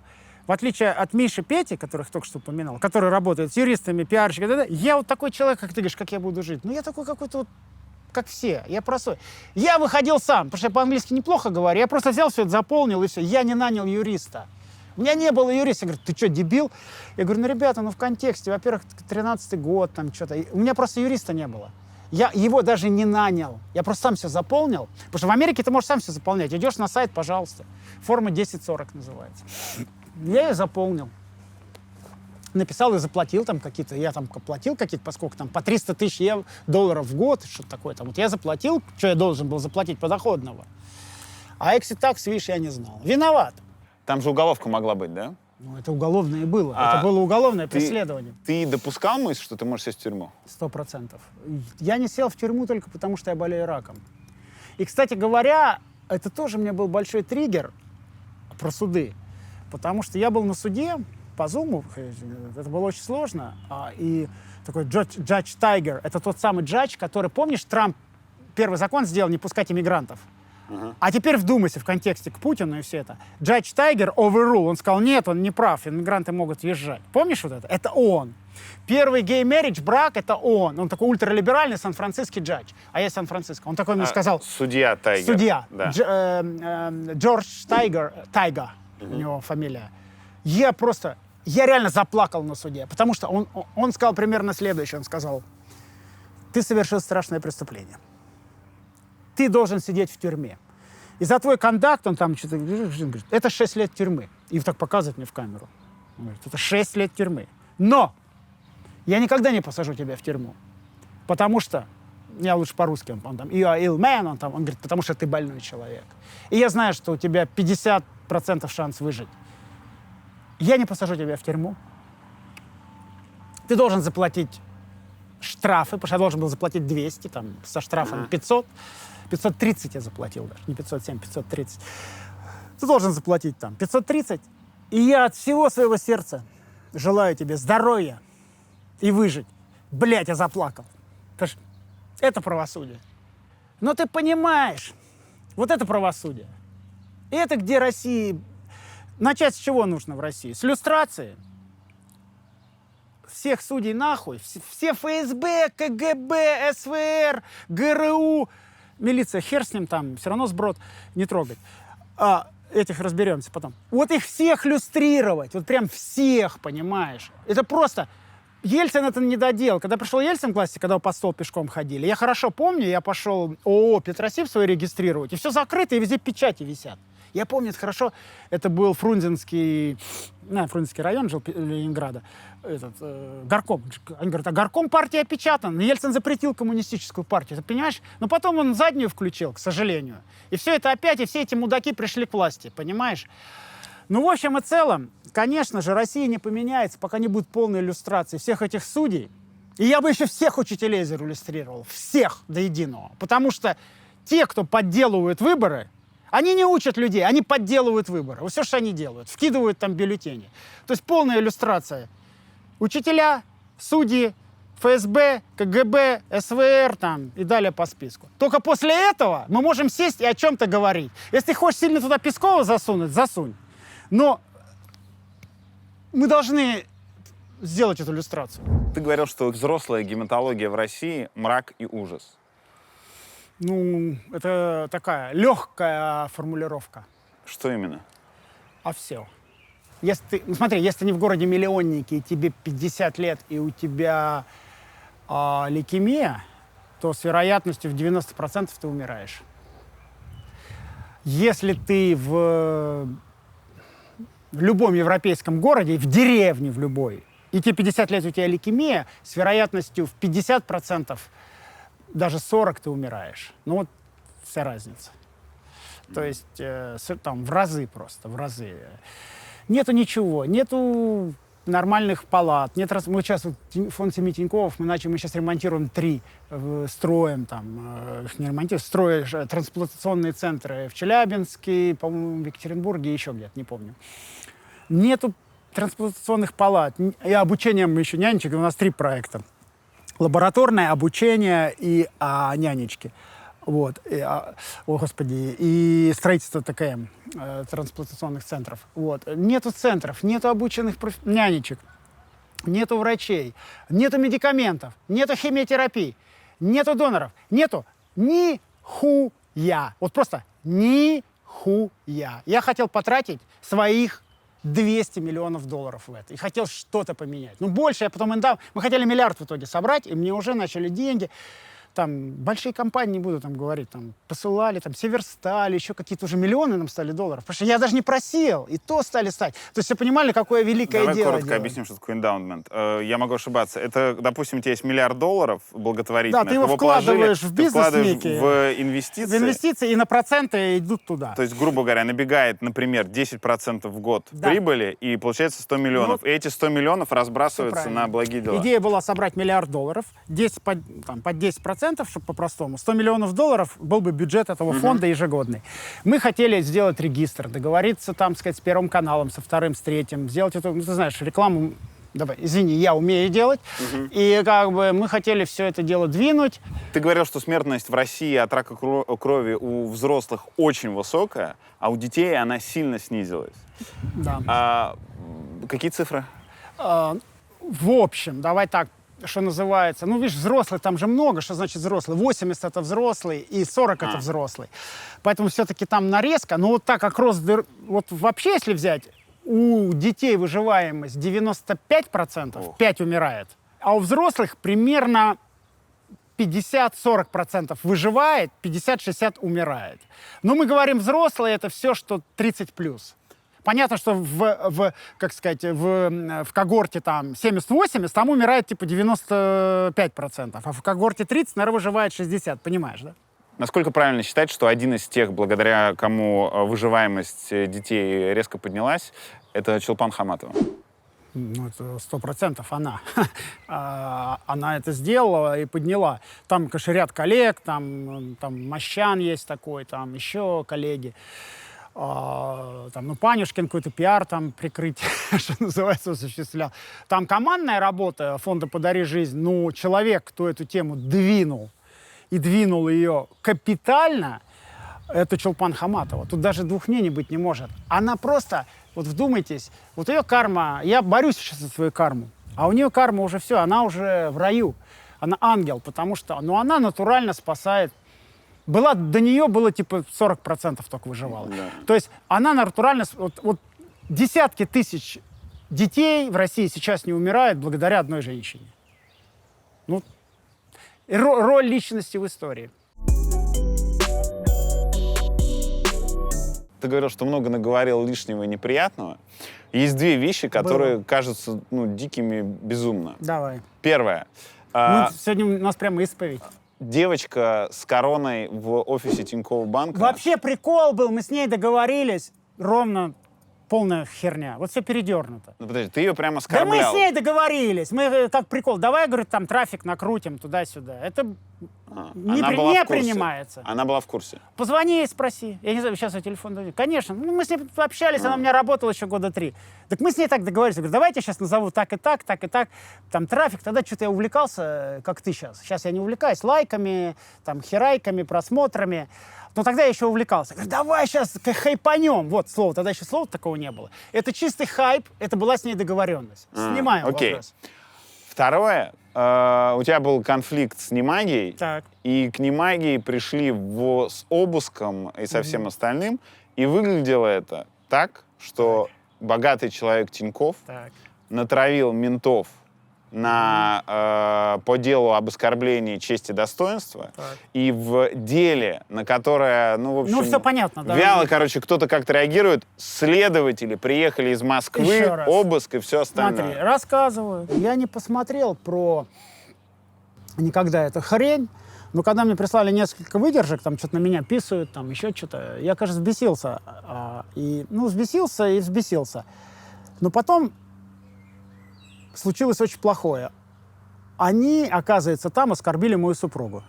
А супруга моя, ну, она вообще святой человек. А на самом деле, то, что она со мной последние 3 года как провела, ну, я знал, что она святая, а теперь просто корона выкристаллизовалась. И я не мог себе позволить, как мужчина, может, сибиряк, может, там Я был неправ, наверное. Сейчас откручиваю назад. И я же не во многом прав. Я был неправ, я сказал, нихуя себе, вы трогаете мою семью, которая ни одно интервью не дала женщина, ничего. Вы на какие-то еле-еле какие-то фотографии вместе со мной нашли, туда ее вставили и оскорбили там ее, женщину. И потом он говорит, Олег, ты там меня за что? Что это такое? И все, у меня планка упала. Я позвонил своему юристу. Я позвонил в службу безопасности, которая у нас была какая-никакая, там у нас какой-то такой, не было у нас в понимании мордоворота. Но были какие-то люди, там что-то работали, какие-то айтишники. Я сказал, ребята, сколько бы это нам ни стоило, уголовные дела возбуждайте, доказывайте за клевету, туда-сюда. Дальше я вообще-то находился в Италии. Я даже в России не был. Я приехал в октябре, а это все, по-моему, происходило в августе, через 2 месяца. А потом Эмиран там нас мирил. Они подали в этот самый, куда там, уголовное заявление, или как это делается. Я вообще никогда в жизни, кстати, не судился. Это был единственный, по-моему, суд. Они все это подали. Тут я могу только допускать. Либо менты хотели принести добычу, а потом сказать, дайте денег. Либо наши там юристы решили там сказать, как-то их промотивировать морально, вербально или еще как-то. Я не знаю. Но мы возбудили уголовное дело. Что факт. Потому что люди меня обосрали. Я могу как-то защищать. Я говорю, как я могу защищаться? Забудь, это хай, больше лайков, туда-сюда. Вот. И, значит, все. Дальше какие-то менты куда-то полетели. Я к этому никакого отношения не имею. Я об этом узнал, ровно как и ты, из... Как сказать? Из медиа. Да. Я, если честно, я обрадовался. Я сказал, вот же, суки, вот получите. Есть грех. Обрадовался. Не по-христиански это было. Ну, в общем и целом, я был рад. И наш посол сказал, ну, в принципе, молодцы. Но я не принимал участие в какой-то их травле, в организации. Потом, давай так. Ну, давайте по-серьезному, ребята. Если бы Олег Тиньков с его состоянием захотел бы что-то им сделать плохое, ну, вот реально, я бы им сделал.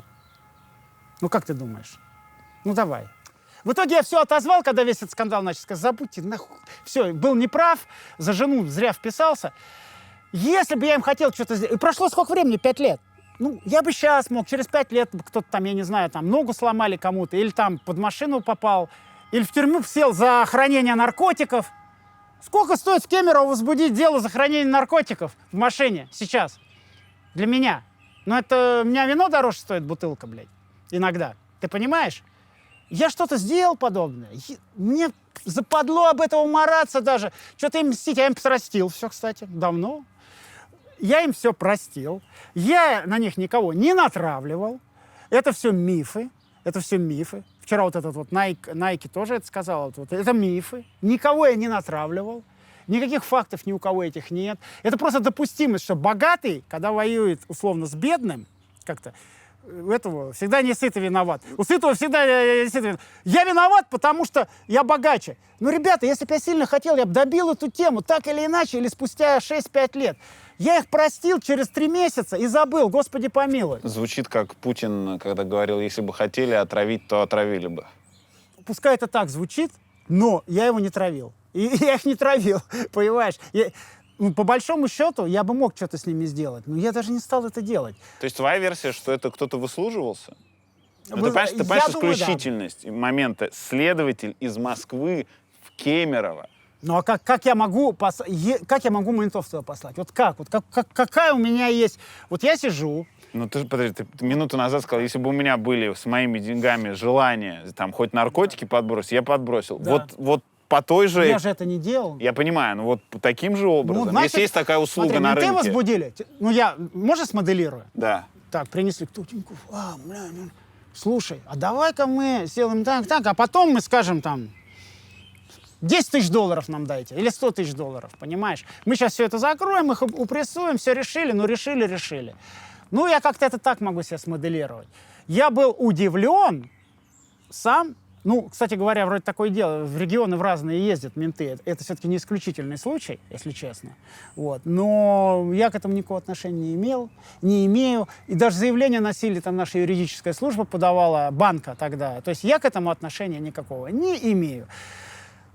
Затеял ли это зря? Ну, слушай, вот в данном случае, если была машина времени, наверное, я бы это не делал. Просто это принесло мне столько вот этих ненужных кривотолков, и ненужных слов, и ненужных ассоциаций, которые не нравятся мне, и в общем и целом это было неправильно. В общем и целом. Ну, тогда я был злой, а злость — это всегда не самый лучший, тем более импульсивный чувак такой все-таки, сибирский, а злость — это всегда не самый лучший, как сказать, помощник, что ли.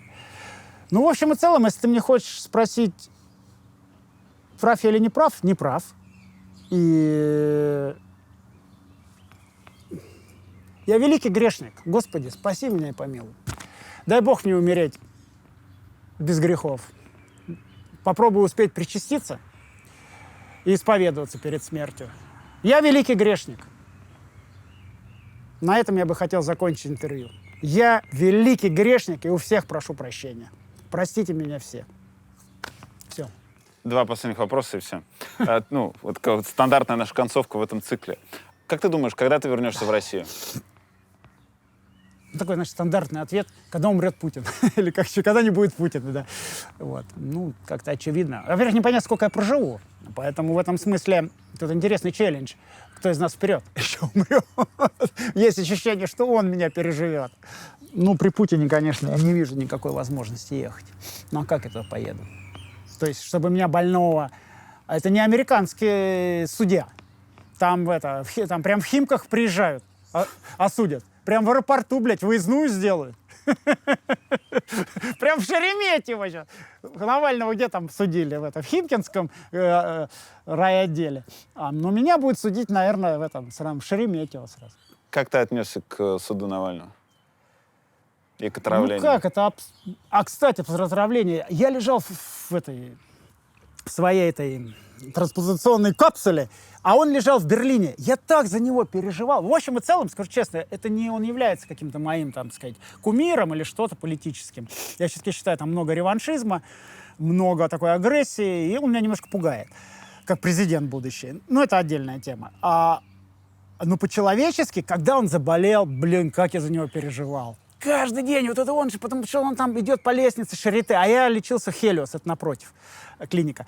Я такой прям, начал ходить, круто. Вот эта часть, я был прям просто за него, и я очень обрадовался, что он выздоровел. Это прям 100%. Но потом начался пиздец вот этот с судами.